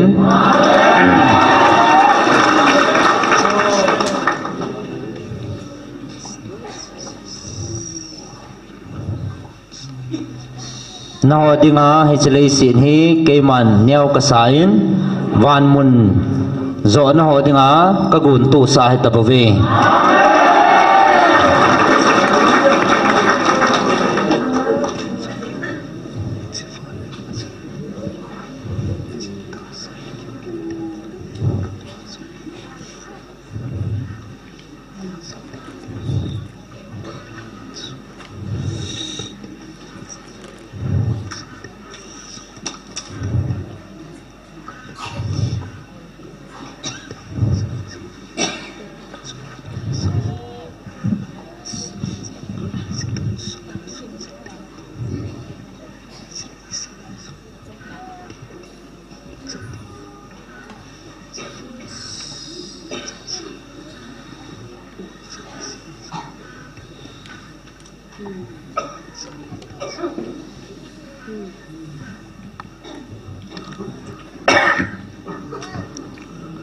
aji chuna puna patiaw jong aman thai ding ting la ke man kana ko ji in aki gel do theva ke ma comment bel the na divin achung wa gal kana run sa ji in e chapanga chu tunia nang ho jong naman thai lo na diwa na chung wa he tabangal ka thun sa en la tagaw kiu hilawa nang hoa hi ta sa jong phat thei na chan thei na diwa ta sa le tagawa na chan thei na diwa na chungwa ka ko na hi ka o na za thei na diwa hi chigal ka thun sa ai bove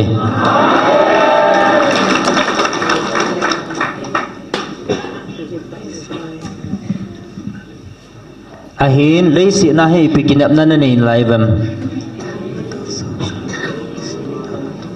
na ta sao chu ipia ki si ma hi na hon na heve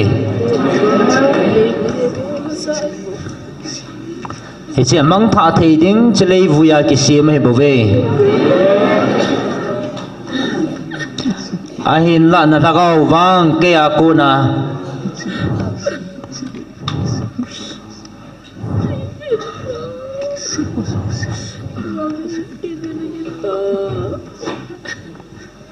chita sabang mang thei lei si na ki si ma hin na thagau wang ke akuna mang thei lo a ki si ma hin he ji a chei chita gao man thai ding he ke man kai de hi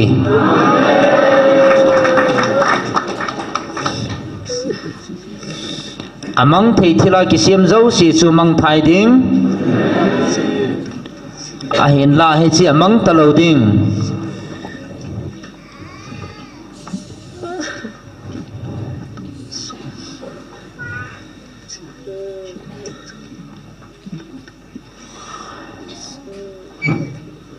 amang thia ki sim thil sim ho mang thai ding ahin la ke akuna nang hwa thagau mang thai thei lo chu aman thai ding ke man ka i de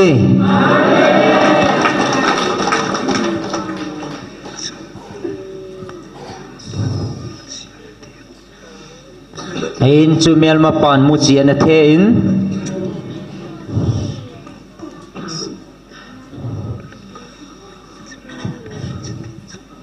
khunga pa lup ka in hi chi mel ma pa mu chi the chu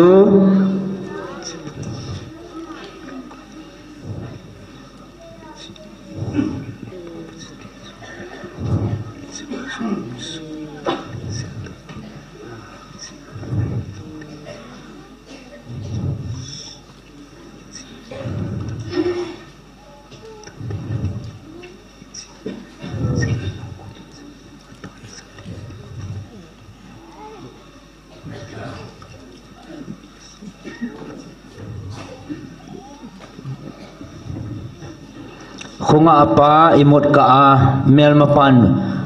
muchi a the chu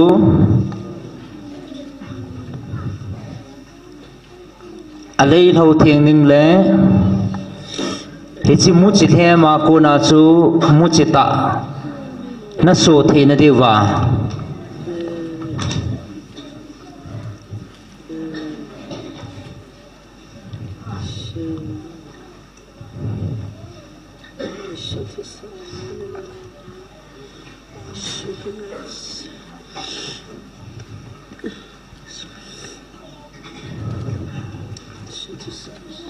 kema alo thâu ngim ding le sunam ding a kema ngai lut na o a ka hong vil nei bo ve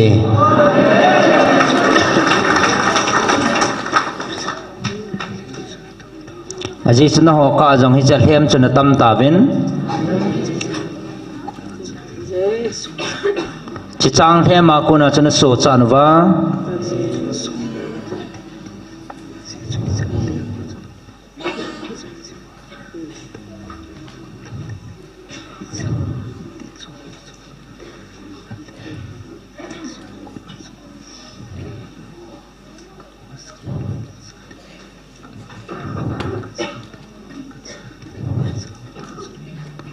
che the ma ko na kamal ngima ka jan do ka ngai lut ka cha te ne ve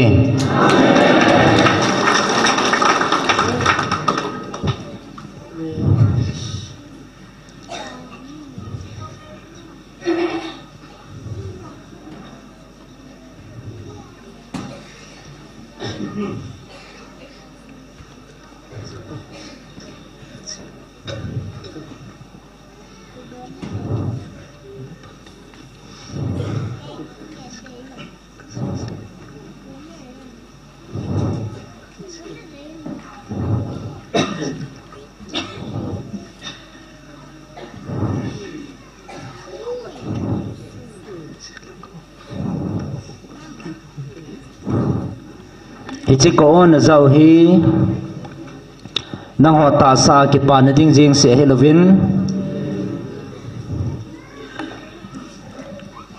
hi chi ka thangau ho chu hol khom le lu khoma hung kai bo ve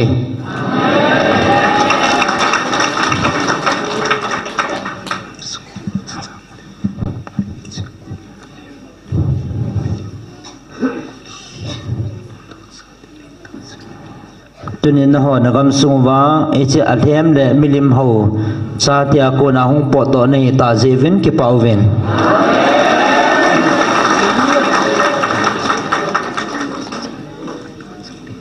aji chu athem chu iti chanena ta chang thei pon tin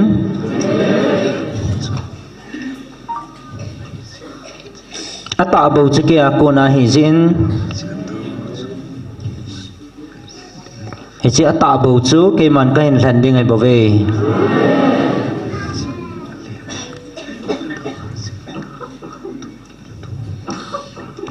na hon hi che thlem hon na dal ha jewa tho gim na tho ho minun nom nei ve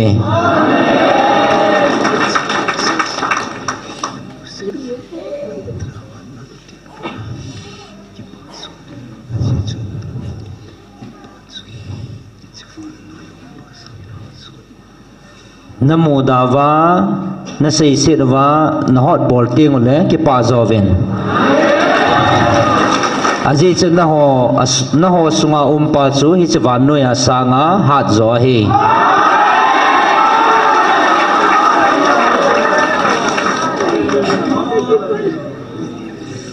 tunin na ho mineu na hi povin Injing hat chung patin o za a cha te nahi tabau ve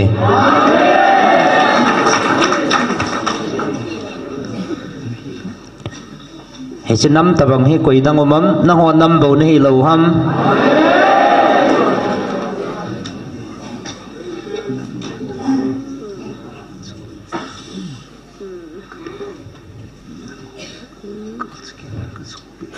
vevin nang malan na apanga nang ho na dawa chu keiman ka dawa na galu ka zo pi ding he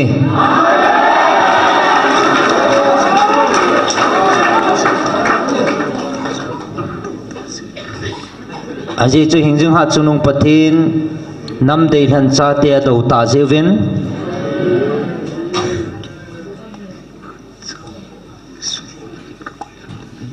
vevin keiman khat cha sulim lowa ka koi lo ding he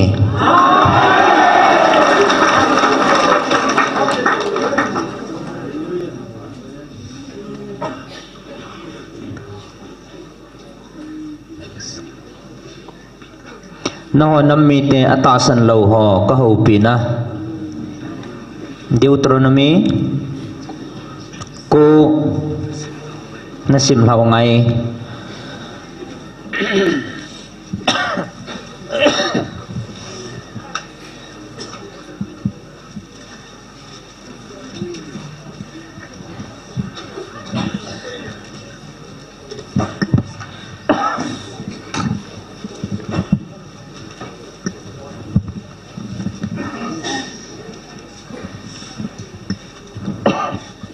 Deuteronomy bungko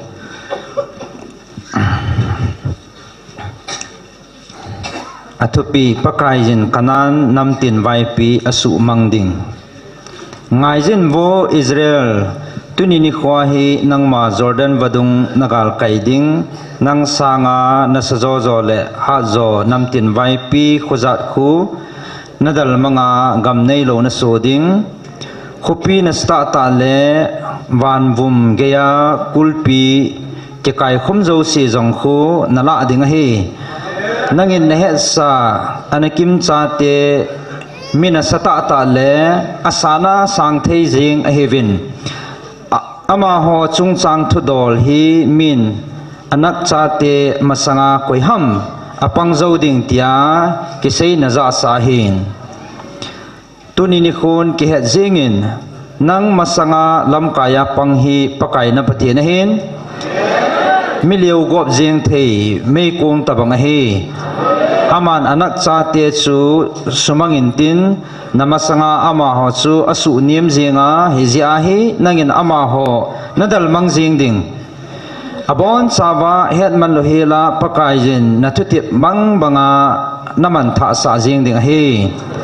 nang masanga pakai na pati ni nama ho dal do jing phat hin nangin nalung thim sunga hitin seidan keima kadi zia pakai hi jigam sung lodinga keima hin puilut hi tin ama chule hi chi namtin vaipi hi zan hi agit lobe se jiuwa pakai jin nang masanga ama ho hi adal mang ahi bove nang nadi ji ham ahi lo le nalung put adi ji ham khat jia he chimi te gam sung lodinga nang hong lut khan hi poi he chi nam tin vai pi hi zan hi agit lo ji over pakai na pathinin nang masanga ama hoi adal manga hita chu pakai na puna pa te Abraham le Isaac chule Jacob hinga akha sil na sa thu sei chu su bul ding su dat ding agut ji zo hi bove Zizo Hezi chun ki het thimin nang di na zala pakai na pathini hi chigam phata hi na lodinga na chen nadia na pi hi poi zina mitile nang hi milo chalte ta na hi gam thip laya chu itabang ta pakai na pathin chu nalung sat sa na phin lung hang ham ti sumil lo zenin Egypt gam sunga ko na nahong kipat do ni khwa pat echimun nahong thun ka siu hin nang hon pakai do na jing en thil na bol vin hi rep mol sang jing ajang chun nang hon pakai na phin lung hang uvin eje chun pakai zong nang ho chunga ahong lung hang tan chuti chun nang ho su mang hel den nago ta ve mol sang chunga ke ma sung pheng te ni pakai jin nang ho to akitip na aji na sung pheng te ni ladinga kakal to ka jing in zong mol sang vu ma chun ni som li zan som li gatham nang en zong ne lo tui zong don lo helin kagathamin a hi chuzovin pakai yin sung pheng pathin khuna kiji sa te ni chu keima e pin achung hona chun ki khop pi lin ki khop ni khwa mul sang wo ma me kong zala ta pakai jin nang ho henga ana sei thu ki sei zo si chu abon chan a kiji so ke na hi hiti hin ni somli zan somli aki chai phanin pakai in hi chi sung pheng te ni hi kitip na sung pheng te ni chu keima e pitai hi chun pakai jin keiza sein ke pat do loi jin lang he ko ma kunin kum su loi tan aji chu Egypt gama na hin pui do sa nami te khu mel si tai na chon tawin kin ama ho kathupi na chon na lampia kunin zong man kang ta eng ake mang zingun ama ho ding tin milim ki thajol doi lim ki siampo ake siam thu ta na hi 80 hichang kalwal jong chun pakai jin keiza sei ki nin hiti na ti keiman hechimi te hi kamuchin mong tan ven milo chalte mong hi ve ama ho hi nei su mang sa jingin ken jang van noi hen ama ho min noi mang hel jinginge nanga kunin keiman ama ho sanga ha zole nasazo nam khat sim do nangi ati ije chen ke zong ka ki he loi jingin mol sanga kunin ka hung kum su pe jing tai he cha hin mol sang pi chu me kongin a ko jing na lai ye zong le keiman ka kut lang tun sung pheng kitip na pheng te ni chu ka choi tu na hi echan keiman ka ve na hi le vetan nang ho pakai na pathian do na chon sevin nang ho le nang ho ding tin bong no lim ke hazal haudin na kisim thu jing vin man gang ta en pakai nang ho chon na dia na thupi na lampi wa konin na ke he mang loi jing ta ve chuphanin kin jong sung pheng te ni chu kasat do loi jingin ani gela chu ka khuna konin kasep hlan na ho mai ko ta kasep ke jingin hi chuvin keiman masanga ka bol ngai bangin ni somli zan somli sungin pakai ang sunga bo khomin ka taw jing tai echasen keiman an jong kanepun tui jing jong ka don pui na hon pakai phin lung hang na dinga ama mit mu chang ta thil si na bol jing wa chon si chuzat na bol je wa ka bol hi zina mitile nang ho su mang jing dinga agot na nang ho do na pakai alung hana alung heilo hela savevwa jing pi chu kagin anahi heji chun hechipat jing jong chun pakai jin ka taw na anangai na lai je pakai chu aron chunga alung hang be se jingin ama chu su mang jing ding agotai heji chun hechipat hin aron din jong ka taw jing in a hi chuta chun keiman jong chon sit lo na thil kisim thu chu kalan bongno lim na sim thu chu meyin kago nemin ka he ngim vudi tabang ahi ka sin sum heyin ka goi jingin chuin vudi banga ka goi di sa chu mul sanga ko na hung long do vadung laya ka le lut su tan hi tabera le masa chule kibrot hatawa mundung jinga jong chun nang hon pakai na phinovin nalung sat sa tawe kades bernia ko na pakai jin nang ho na solwa heta asaya kal to vun lang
cái mà năng họ atasan le atasan lâu khen chom lovin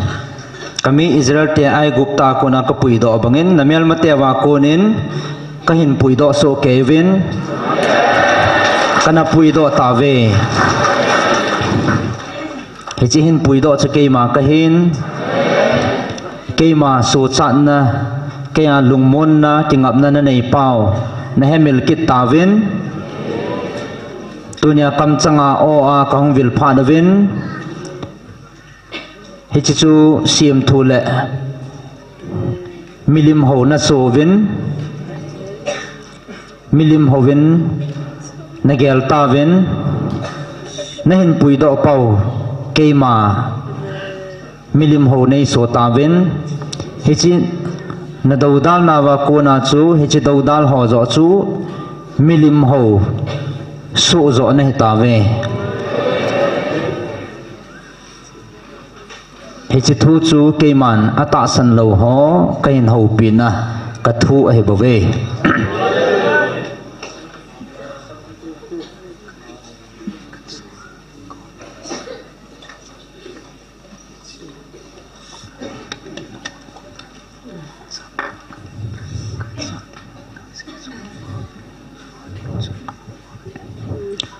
chimilim hawa ko na kalhan do chang ta kacha te nahi ta jevin ke pauven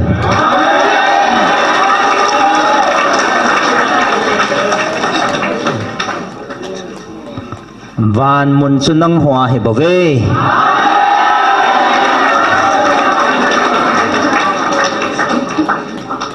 nang ho ata san ho kalhamon na le ka ho pina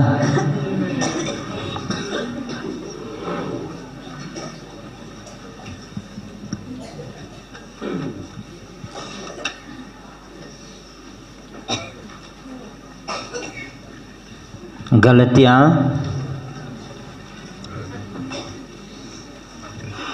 nga nasim lau ngai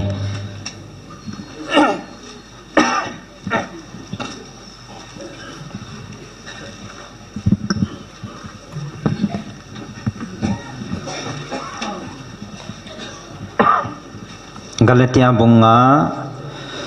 atupi long lovin chamthat na nei jingon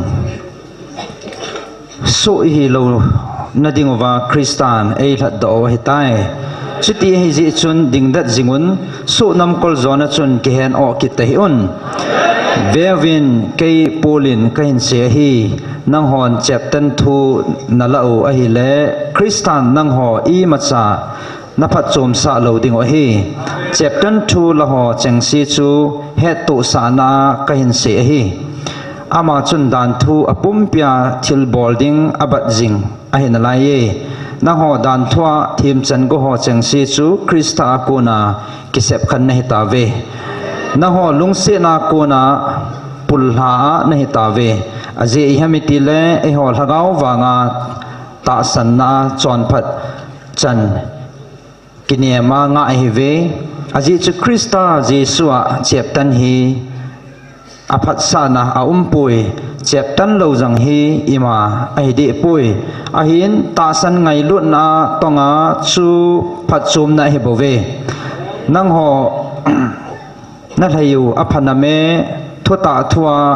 nun lo na dinga koiham na sumowa hitabanga kizol ha hi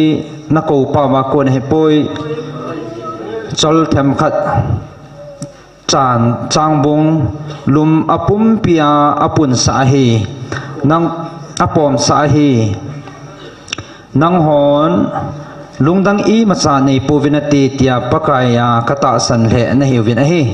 ahin la nang ho nasulong wachu koi hile achunga thu kitana talin athu te ding ahi sopite tua hi keima chapter 2 dol selia hileng ibola bol sit nahi kathu ding ham selia hileng thing pela kepal hu nahi kisubay ding ahi nang ho sulonga pangho chu ama ho le ama ho kitan bang leo pha kasai so pite nang ho su hilo ong thol dinga ki ko ne heve ama wang su ne hilo now na ong thol now chu ta salama dingin agom kumin nei davin ahin ngai lut na in khat na khat kizan tuven nehing na koma nang mabang ta in ngai lun ti thua hi dan thu zo si bukim so ke ya hi ama wang nang ho kiki tu sau sau le kival tu sau sau ne hiu wang le khat bola khat naman tha lo na dingun ching theyun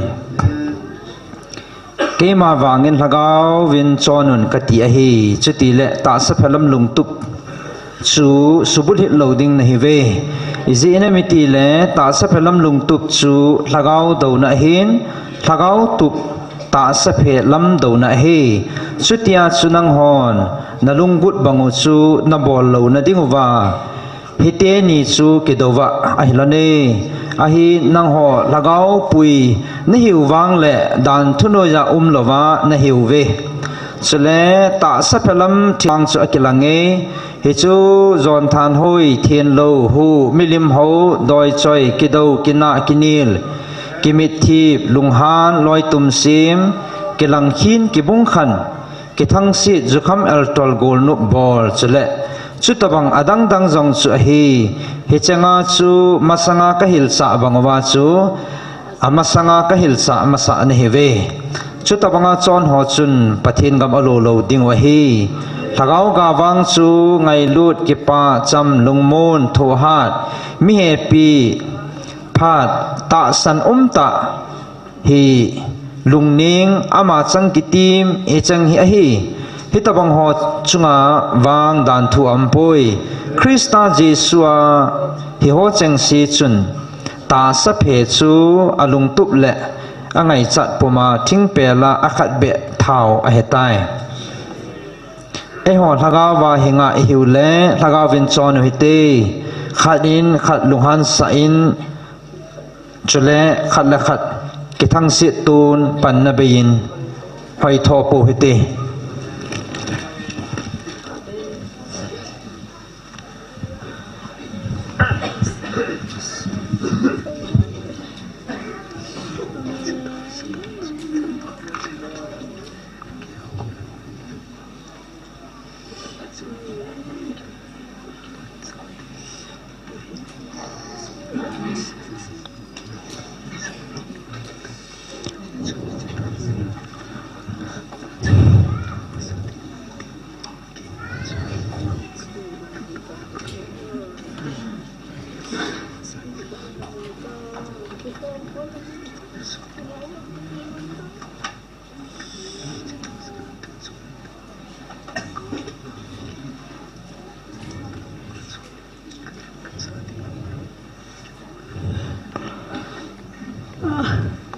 tuần nang ho hay chỉ ta sa đàn na cho na này ta povin cái mà lung put đầy lắm ngày lụt na cái vợ na chọn sa tiền này ta vin hay gì chun cái bao vin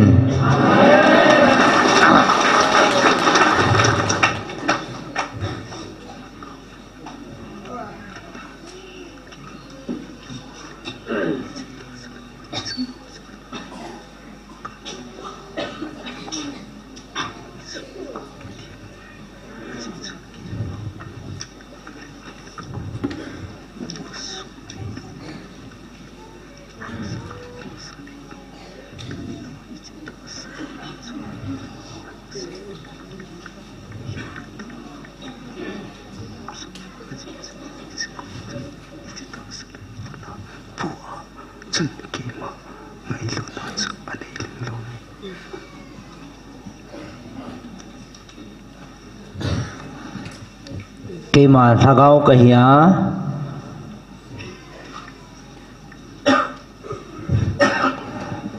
cái mà thagao le thuta ngày lút bát thiên cái gì chun nang ho coi hi lệ hi che ta sa dan thua ta sa lung ngai chana ko na chu na ki su thieng deu he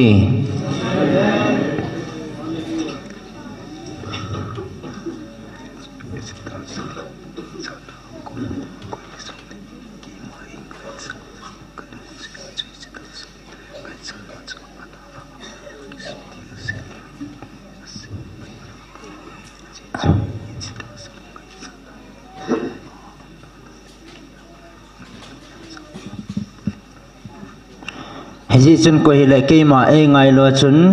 hi che ta sa lung ngai cha na le ta sa lam dan hoa ko na chu ki su thinga ke ma e thana ke ma e zui ding a hi ko hi le hi cha ki su thing zo lo chu ke ma e ngai lut zo lo a hi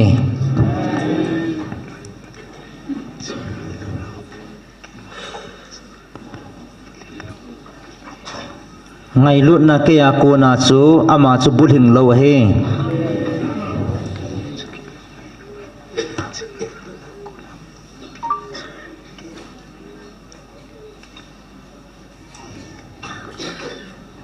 chỉ cho cái mà ngày lụt cái hin chỉ ngày lụt na này chú kia cô na ping cả cha he tuần na hòn hay khăn thay ta viên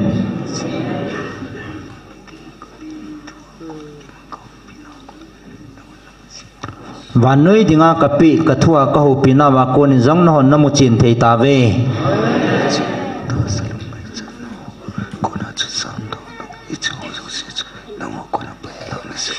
he che ta sa lungai cha na ku na ho zo sia chun na ho jam do ve nang pai do vin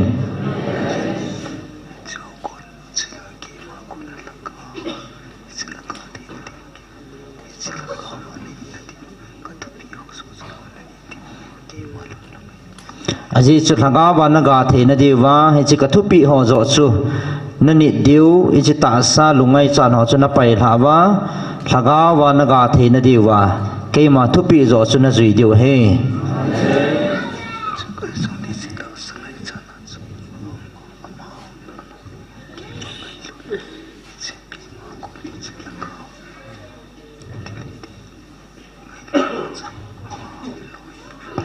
aji chu koi hele he chi ta sa lungai chan na chu nei na lai ma le he chi thagao chu ke a ko na ngai lut na pa anei lo anei nai lo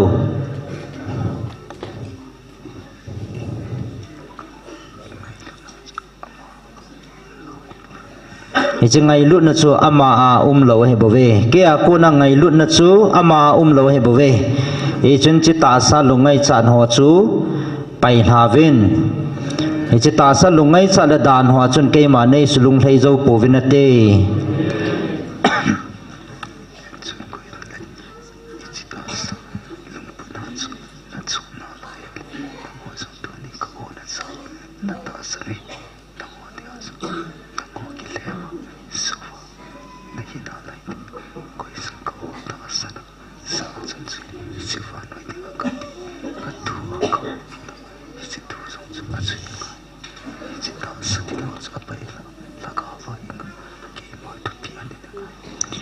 ji chun nang ho koi hele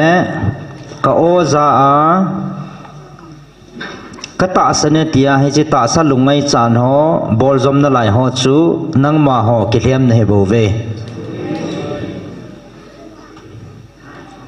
van noi dinga kapi ka thu a ka ho pi na zong chu na ta san wa na ju ngai a hi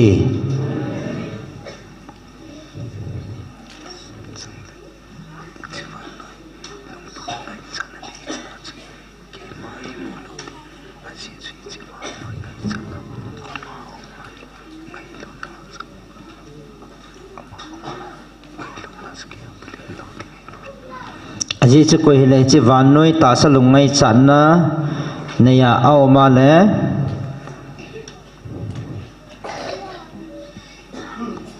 ke a ko na ngai lut na chu ama a cham kim lo ding a hi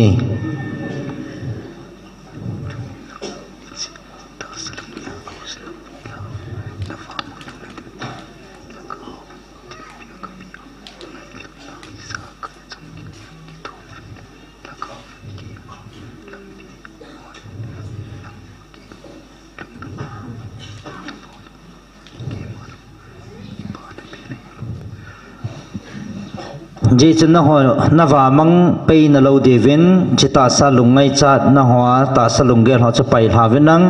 thaga wa kapi ka thu ho zo chun ki thu mu vin hi cha na chon wa ka thu pi na zui deu chu ke ma lung lam he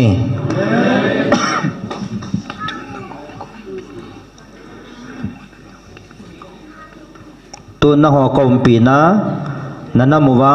ka hu pi nau thu na ho dia ata san ho dinga ke man ka ho pi na thu ka pi na ka thon pi na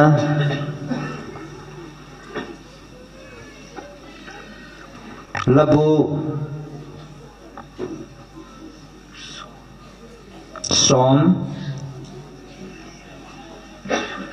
som ni lali som ni langa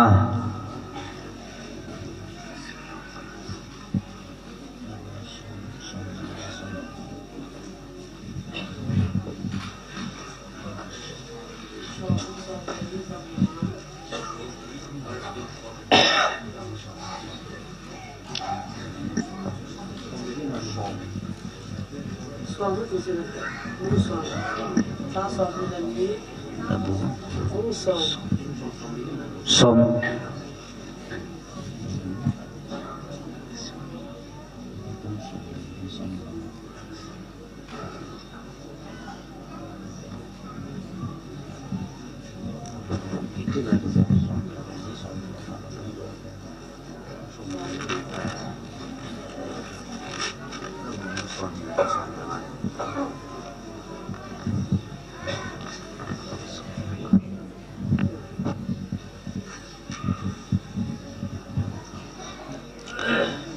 labu bung som ni lali som ni langa he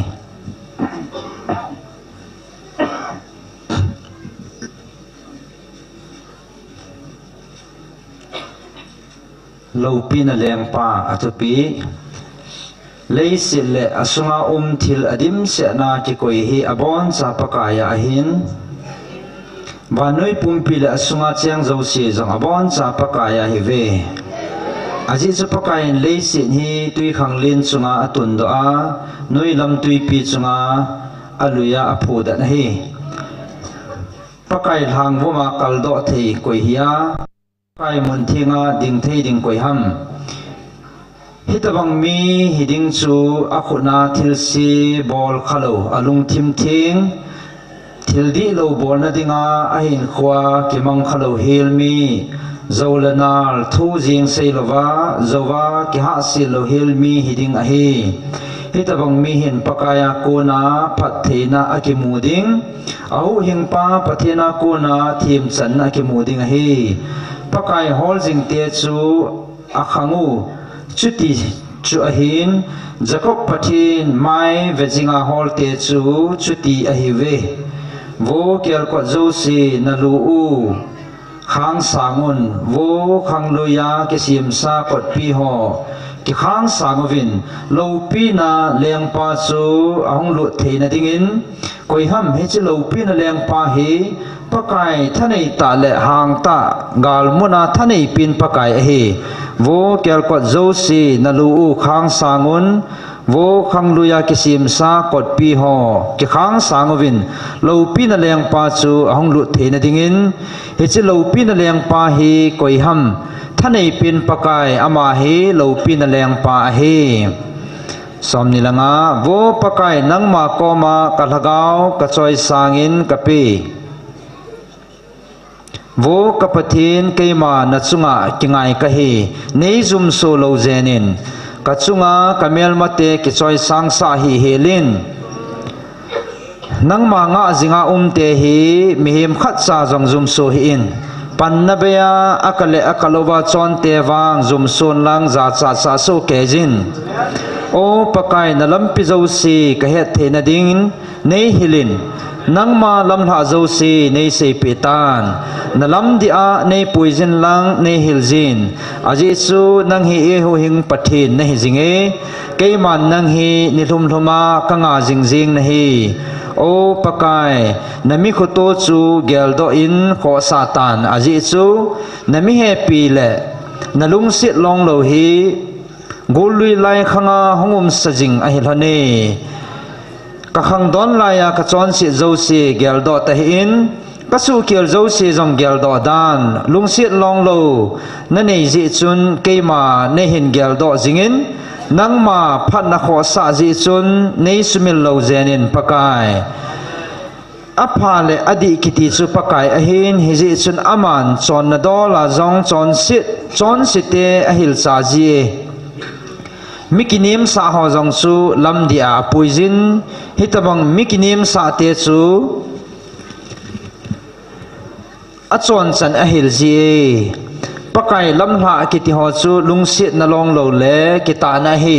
pakai kitip na le athupi changsi ni jingte chu lungsit long lo le kita na umheve wo pakai ka thim mo na anasabe se tai namin kho sa zalin nei ngai damin pakai ginga mihim chu koi pen ham ama chu pakai in achi nading lampi ahil ding a hi ama chu ahin khusunga hau theya acha tian jong gam sung hi alu diu hi pakai to kizolna thei hi ama ging tian bau ane yui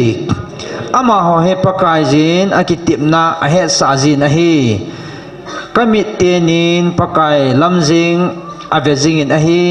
aji chu pakai jin thang kola osa ka keng phang teni asut lai kahinga hong kahin lang nei lungsi nin aji chu kachungbo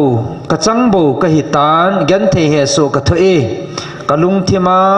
kagim nahi subayin he so gan the ka thu na kun hin nei pui do tan ka he so gan the na le kagim na nei gel pin ka chon se zo se jong ngai damin kagalte izat phawam gel do timin itabang ta ama ho hin evet daw hitam kahin khu hi nga jingin lang nei hu do tan nanga kisial jing kahi nei zum so hi helin thimona beile lungdat ta in nei koyin nei hoi damin aji chuke ma nang jing kanga jinge wo pathin aheso gan theina kunin Israel hi thadamin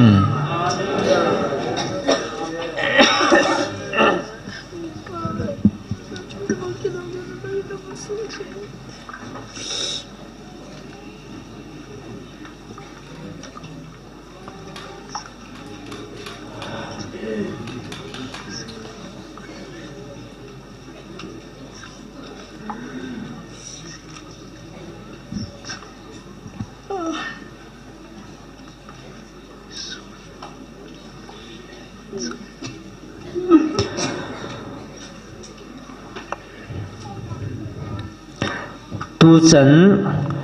o le kathua kain ho pinau khatsa akipel aum khapoi kya konin su khil le ahilo khatsa aum khapoi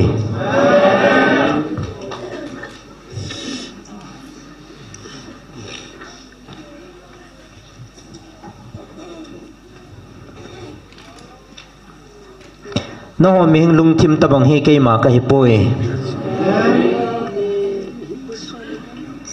na ho ngai to na musu pa keima ka hin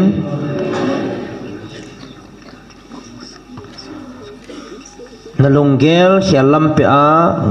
thil gun to sa koi jing hingjing na patheno ka hi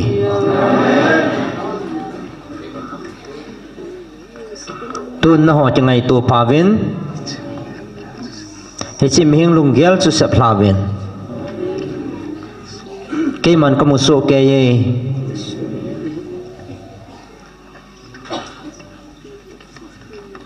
ahin tun na ho dinga ke pa na thu pa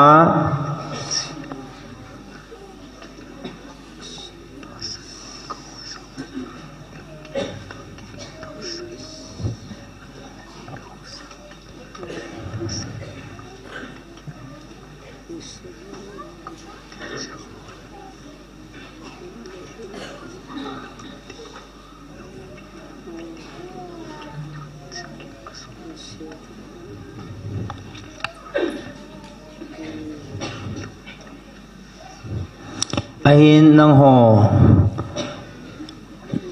lunggela kuna keman ka hupina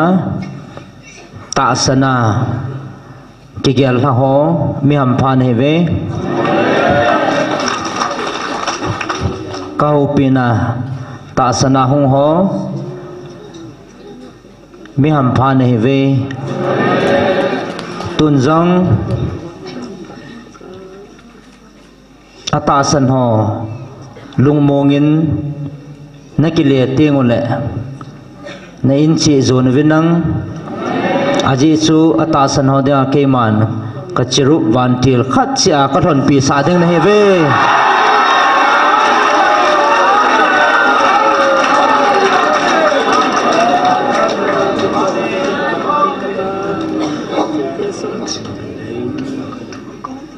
ahin na ho he chi ka thua ka ho pi na he chi ta sa lunggel la ta sa thil ho chu na pai thauwa agama gal na zo wa ke ma thu pi ho chu na zui chanwa na thon pi wa na pi wa na zui wa na ven bit jing ding hi ve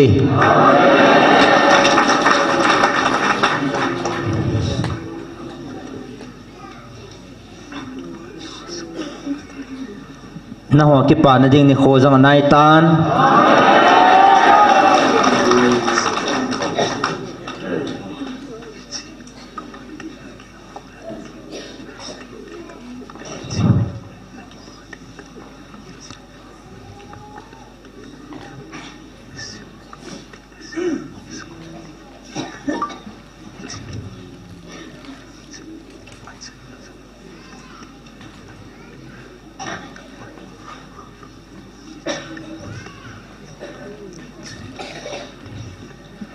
na ho ata san ho ke ko na ka phat theina ahi tia he china ke pa jang na tamovin ka phat theina asim pan jang na tawin na tam tawe ahin la e che ho chu na lo hen nau na ke pa nau a chai na he lawa ka phat theina na sim panu he bove me ham phan he ve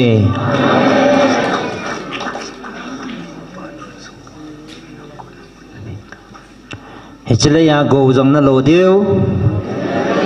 van mona ke ya ko na mun jong na nei ta ve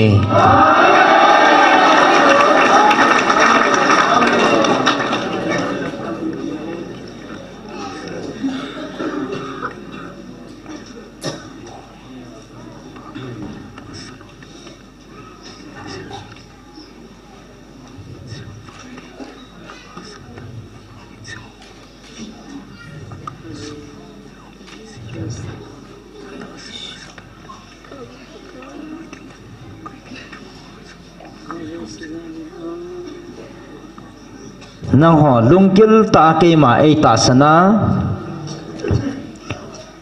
thingap chahila ke ma ei ta san ho dingin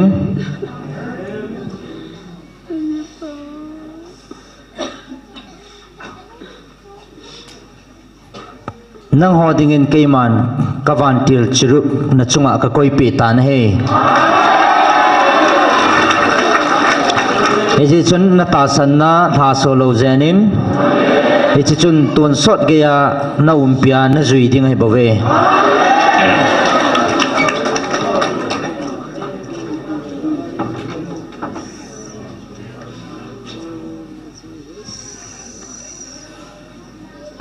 na ho mi ham pha nei ve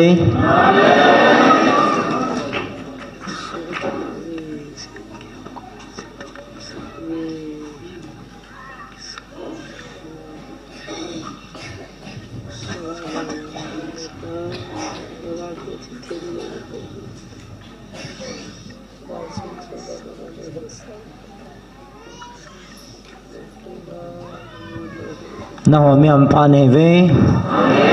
Israel te ta sa kacha te a hevin na hon lagawa kacha te hi na nong kisan ta jevin ke pawvin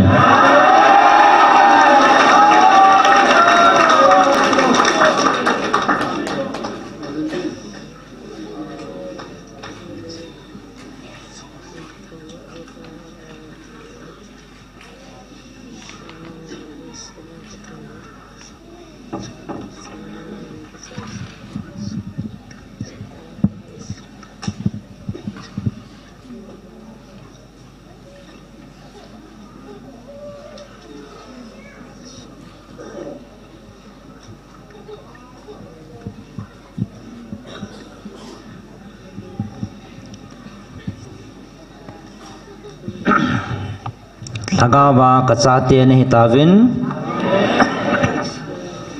kanam deilan te na hita jevin ke pawvin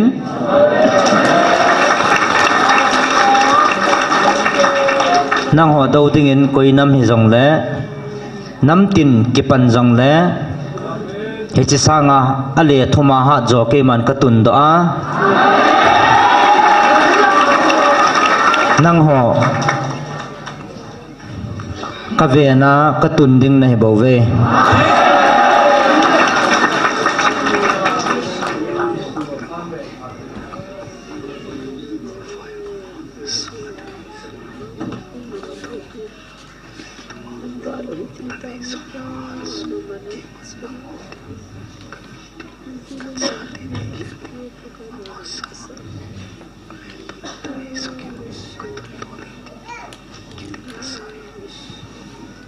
aji chu keiman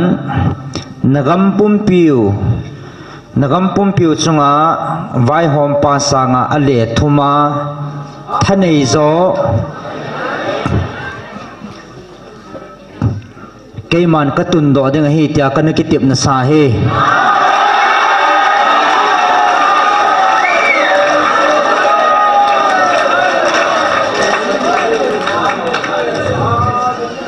na ho dei han thei dinga ale thuma nagam pumpiu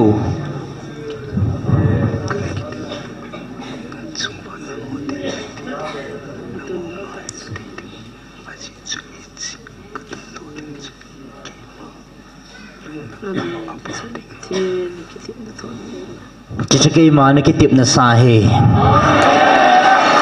nagam pumpi chungwa thanai vai hom pa sanga ale thuma thanei zo ke man katun do ding keima anaki tip na hin nang ho dei han ding le ngai lu thei dinga ke man katun na hin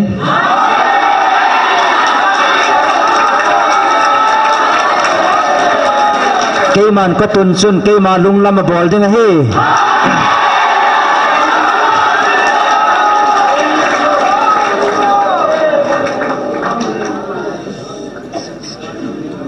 keiman kana sei sahiloham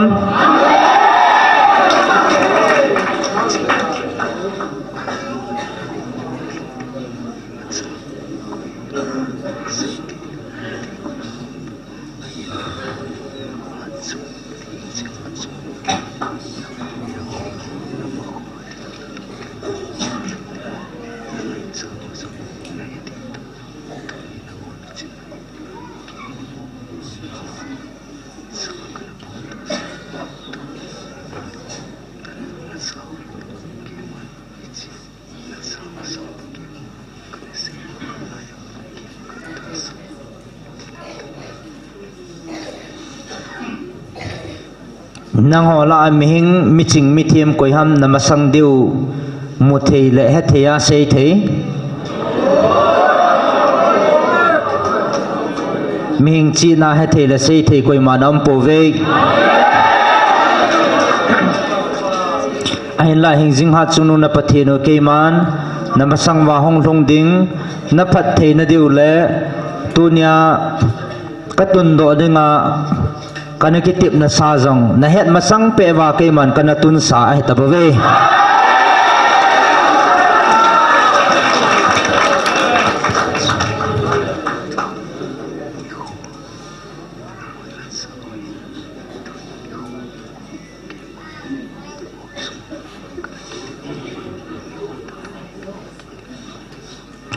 aje chutunya hen hon na zao hin hen la kaya dingin tu ni khole kana kitip na ni kho chu kibang ngai bawe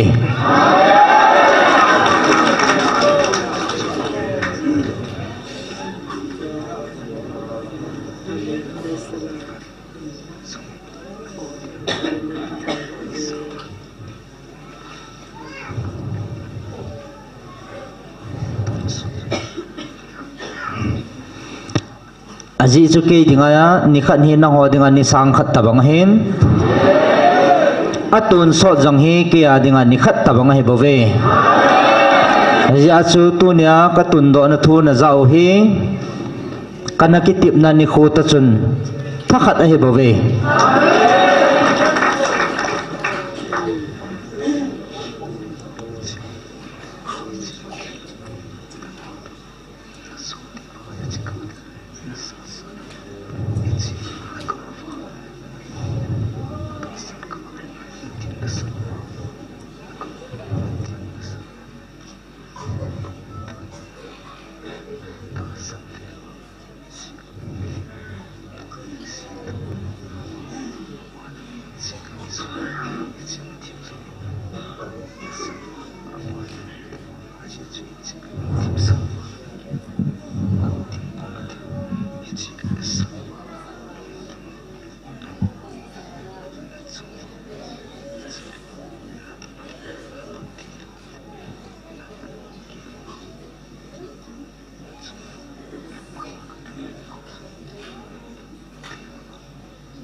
na chungwa mutim hangkhal gal na sadwa na siam ho bangwa chu tunya na nam pumpi sungwa milim ho dan le ama china ki sunga hichi mutim pa jong hi na salwa tha diu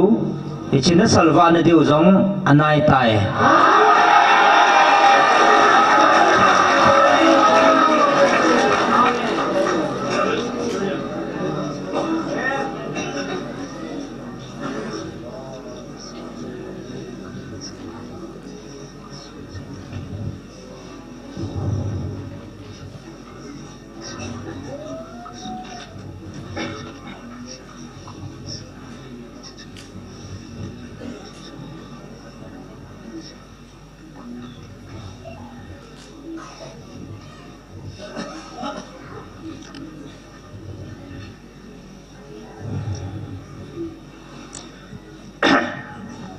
chỉ ta sân thêm hồi là đàn thu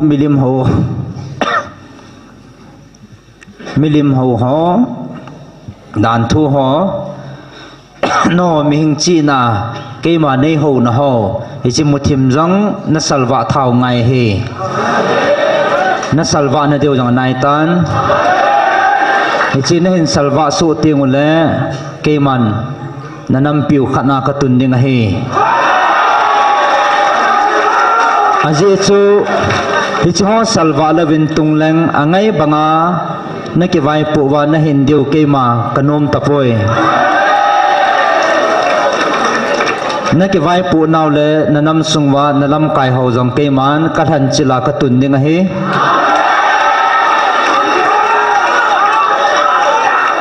ichi to gon hi ke ma an ki tip na sa he bove ichi ka thil gon hi tua na hon na palo a he bove ichi na pal layo a he bove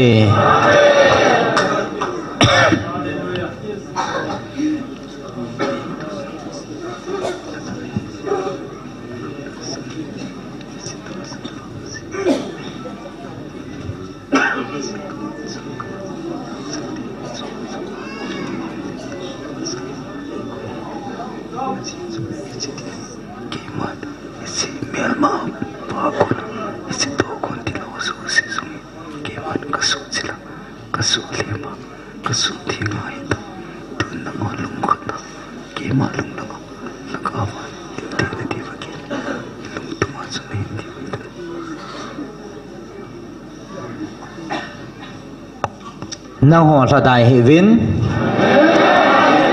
chile kami man cha kala cha ho chunga jong hen lung thoi na ima nei he vin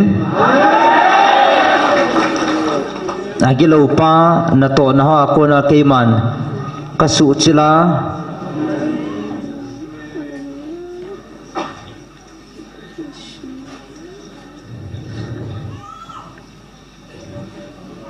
ke man kasu thinga kaman chaw he tabove heje chun achungova lung thoi na ima nei he vin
lung tha dai hi vin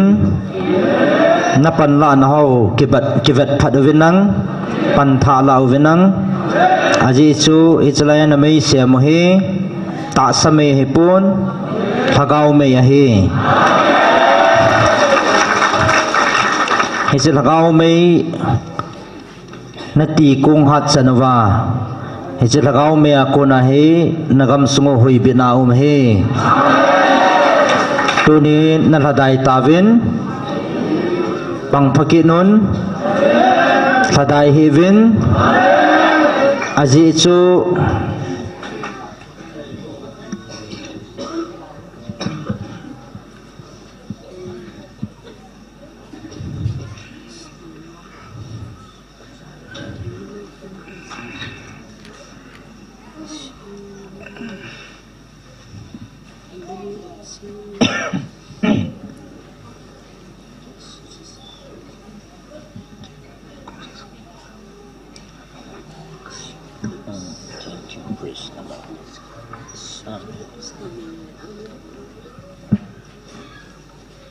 Praise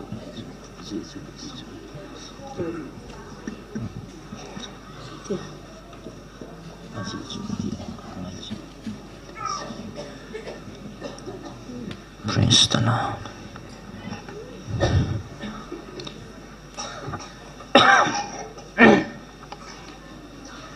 Aji chu thadai heaven na mai tiu aji chu ke man thil dang mang chatalawa hingjing ha chung nang pathinu ke ma tain ka hung vilwa ke ma tain ka hu pi ding nei ta ve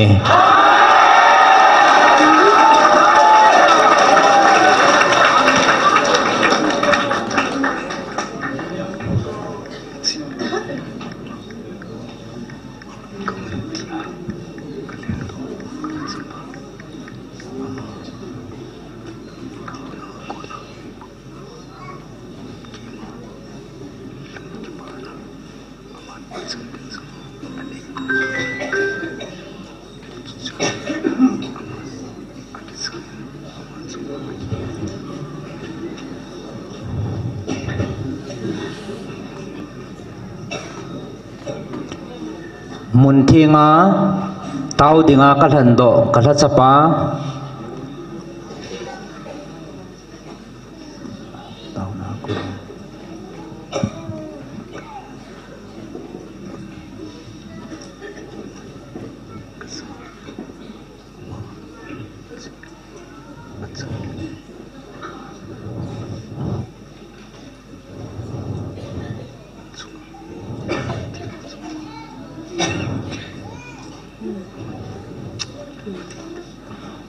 tau na mun thinga tau dinga kalhando kalhachapa achunga achanding le achunga kapi ding thilo aman jong akia theitan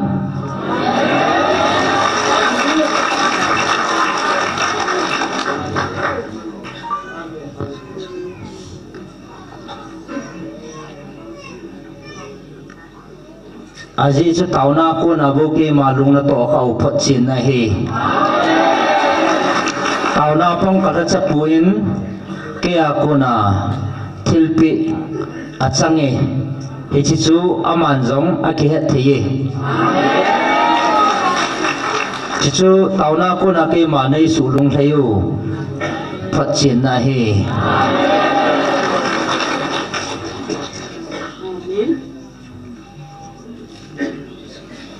tun na ho ke pa le lung mongin jing ovin ha chunung na pathinu ke ma ka kitimin amen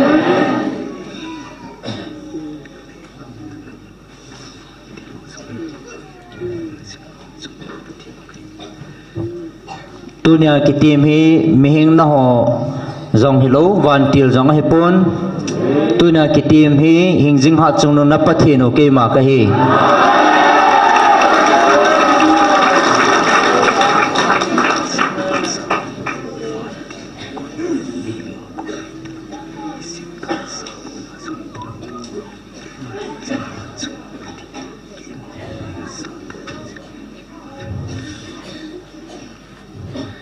kahu pina o mihinga kon hetalo kabantil akon jong hetalo hichi kami mancha pa akona jong hetalo ke akona naza jing ta di jivin ki pauven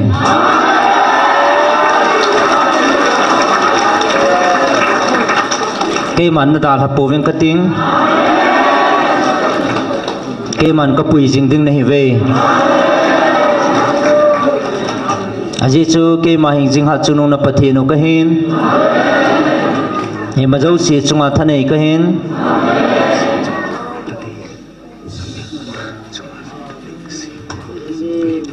hi ma jau si chunga thanei le na mel ma teo chunga jong thanei le asim pa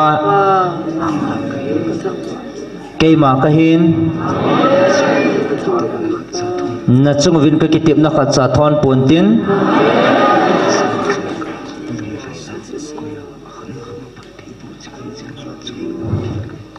na ho ata san ho chunga kalung laya phat theina akhanga koi hat chungnung na pathinu ka hebove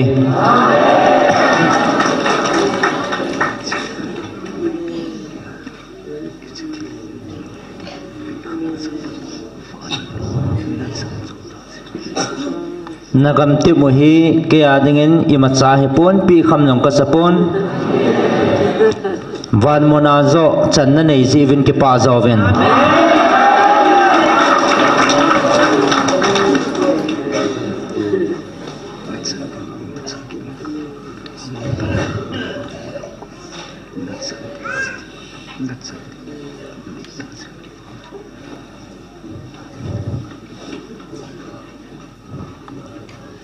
amang tha thei thil na chandiu zia na ke pa sangovin amang tha thei lo van go na chan ding zo jevin ke pa zovin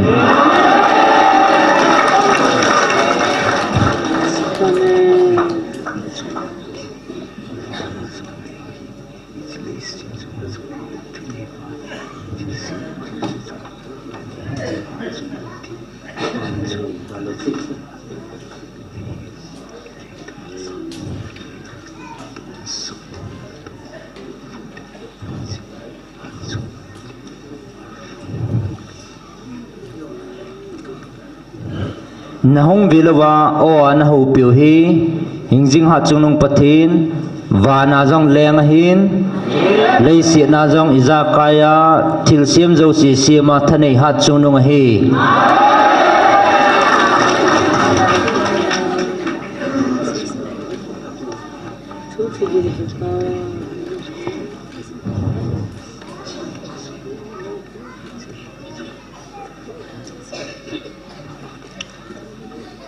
van hi alal to na hin chalei sin hi akyang tongap na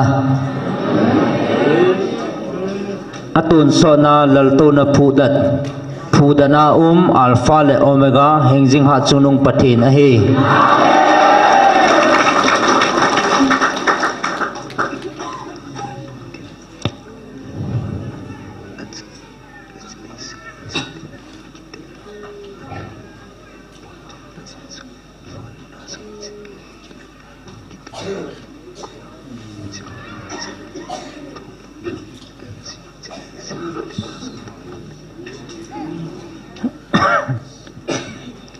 van munazong ichlei si nazong na chandiwa akitip na thon ponte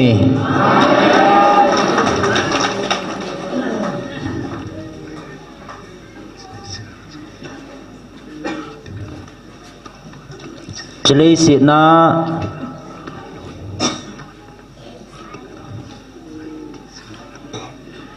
hichlei si na akitip na jong thon pontin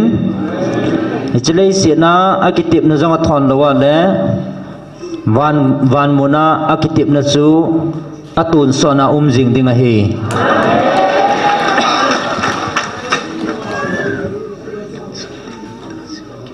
angai lut cha te ne hi ta jewin ke pa ta ven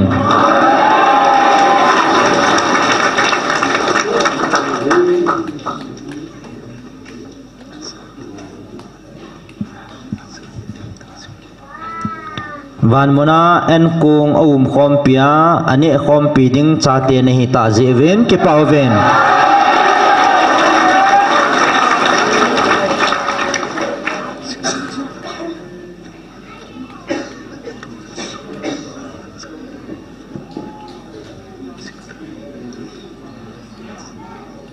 nang hoa atun sonin lungmon na kipa na chamkim na chungwa jing tahan keima hong kiding kahin ichini ko heto sadin keiman Gabriel hinsol kit nange na chungwa kalungal heyin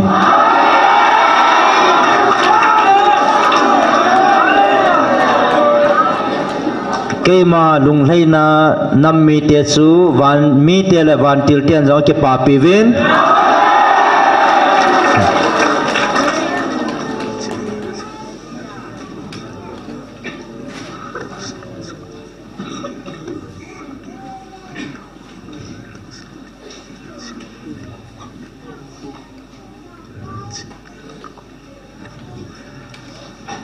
hesi ki pa na thu pha ka ngai lut ka vilna ta sana ke ma ai ta san ho thi khop hi la long lawa ai ta san ho dingin ke man ka van til chirup koi pi hetai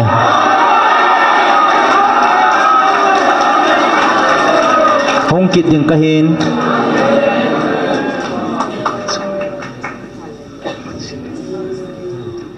nang hoa ki pa na chungwa kalunga thei ke ma chi tange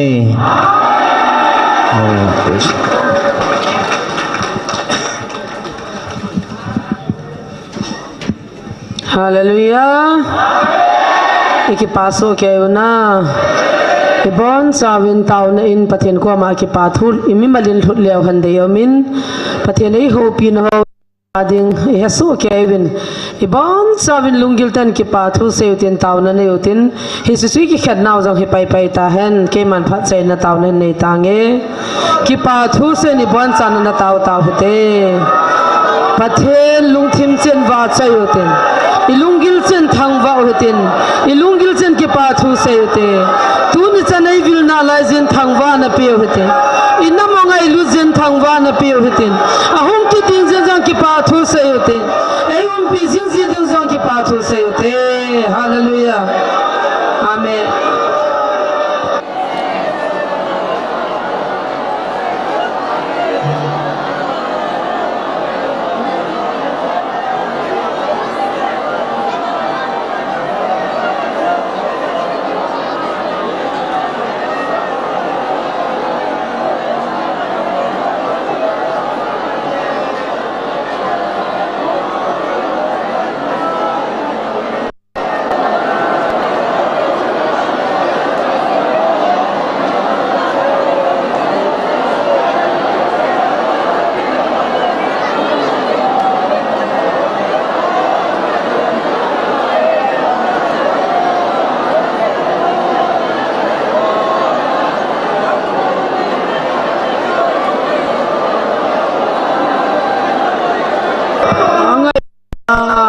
kidang ngai lo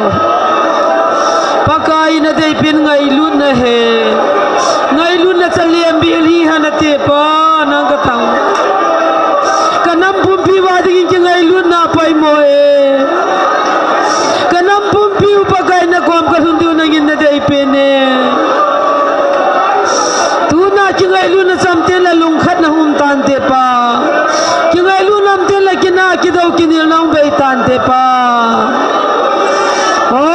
salungial ho tha zo the ding in nei mang chaven pa ta salam lungial thina thagawlam lungial so chana kanam sunga wa chi bangin hin ke do sen pa kingai lu na mu chi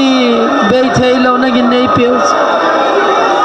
ke ho zong kingai lu na nga ko na a bei thei lo kingai lu na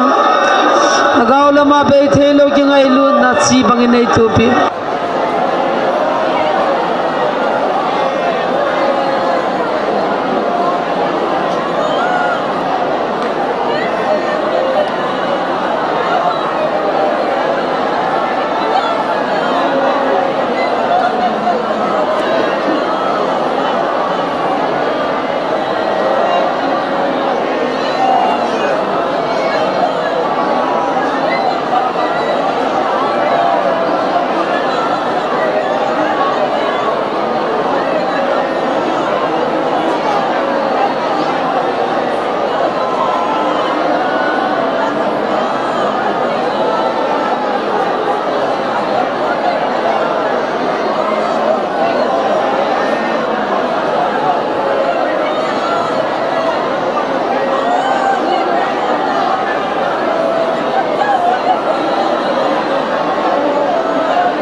hallelujah tin nang ka thang wa ve pa tu ni za na lo pin ka ki pa ve pa na cha te na ngai lu na ka mu the na lai wa ngai lu za la nei vil jing na lai zivin hallelujah nang kan thang wa ve na chung wa ka ki pa na ti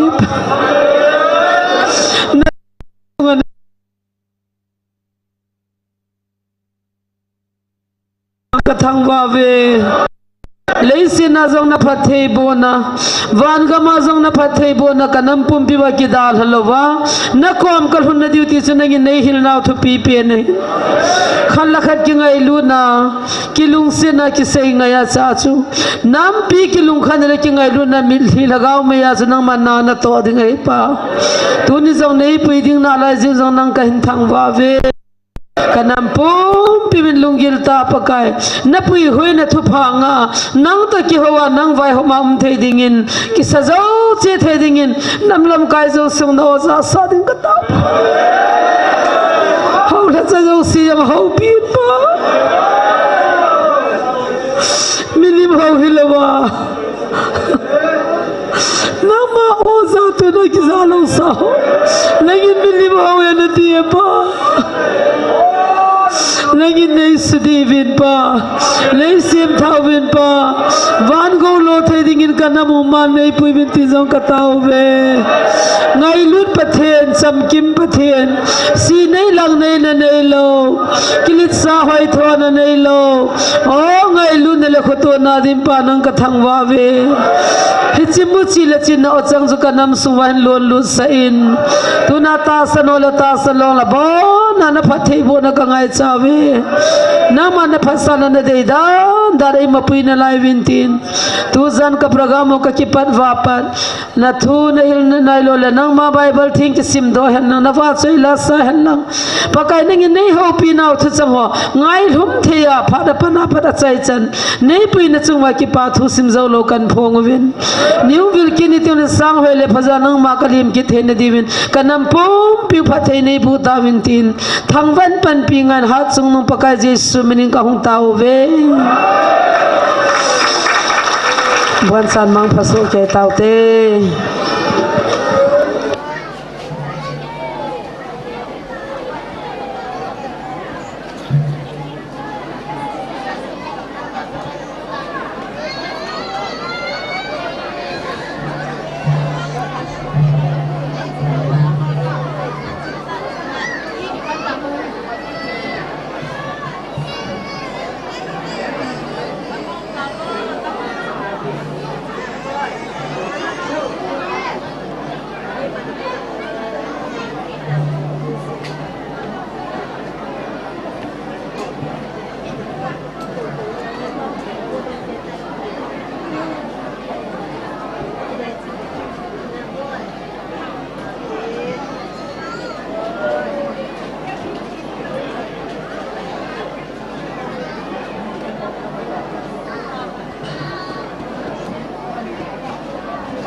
nu le pa nu nga gol hang pathen o za a ta san ho pathenin taw na mai ti kon jing dinga ngan se na ai ne utol honin thasi po til hadai po tin ni si apung som la khat le taw khom na ki pan in jingka ni ha jong ai ma nai ki to thewe he tunin pathen ngan se na he silai mana lam kai hong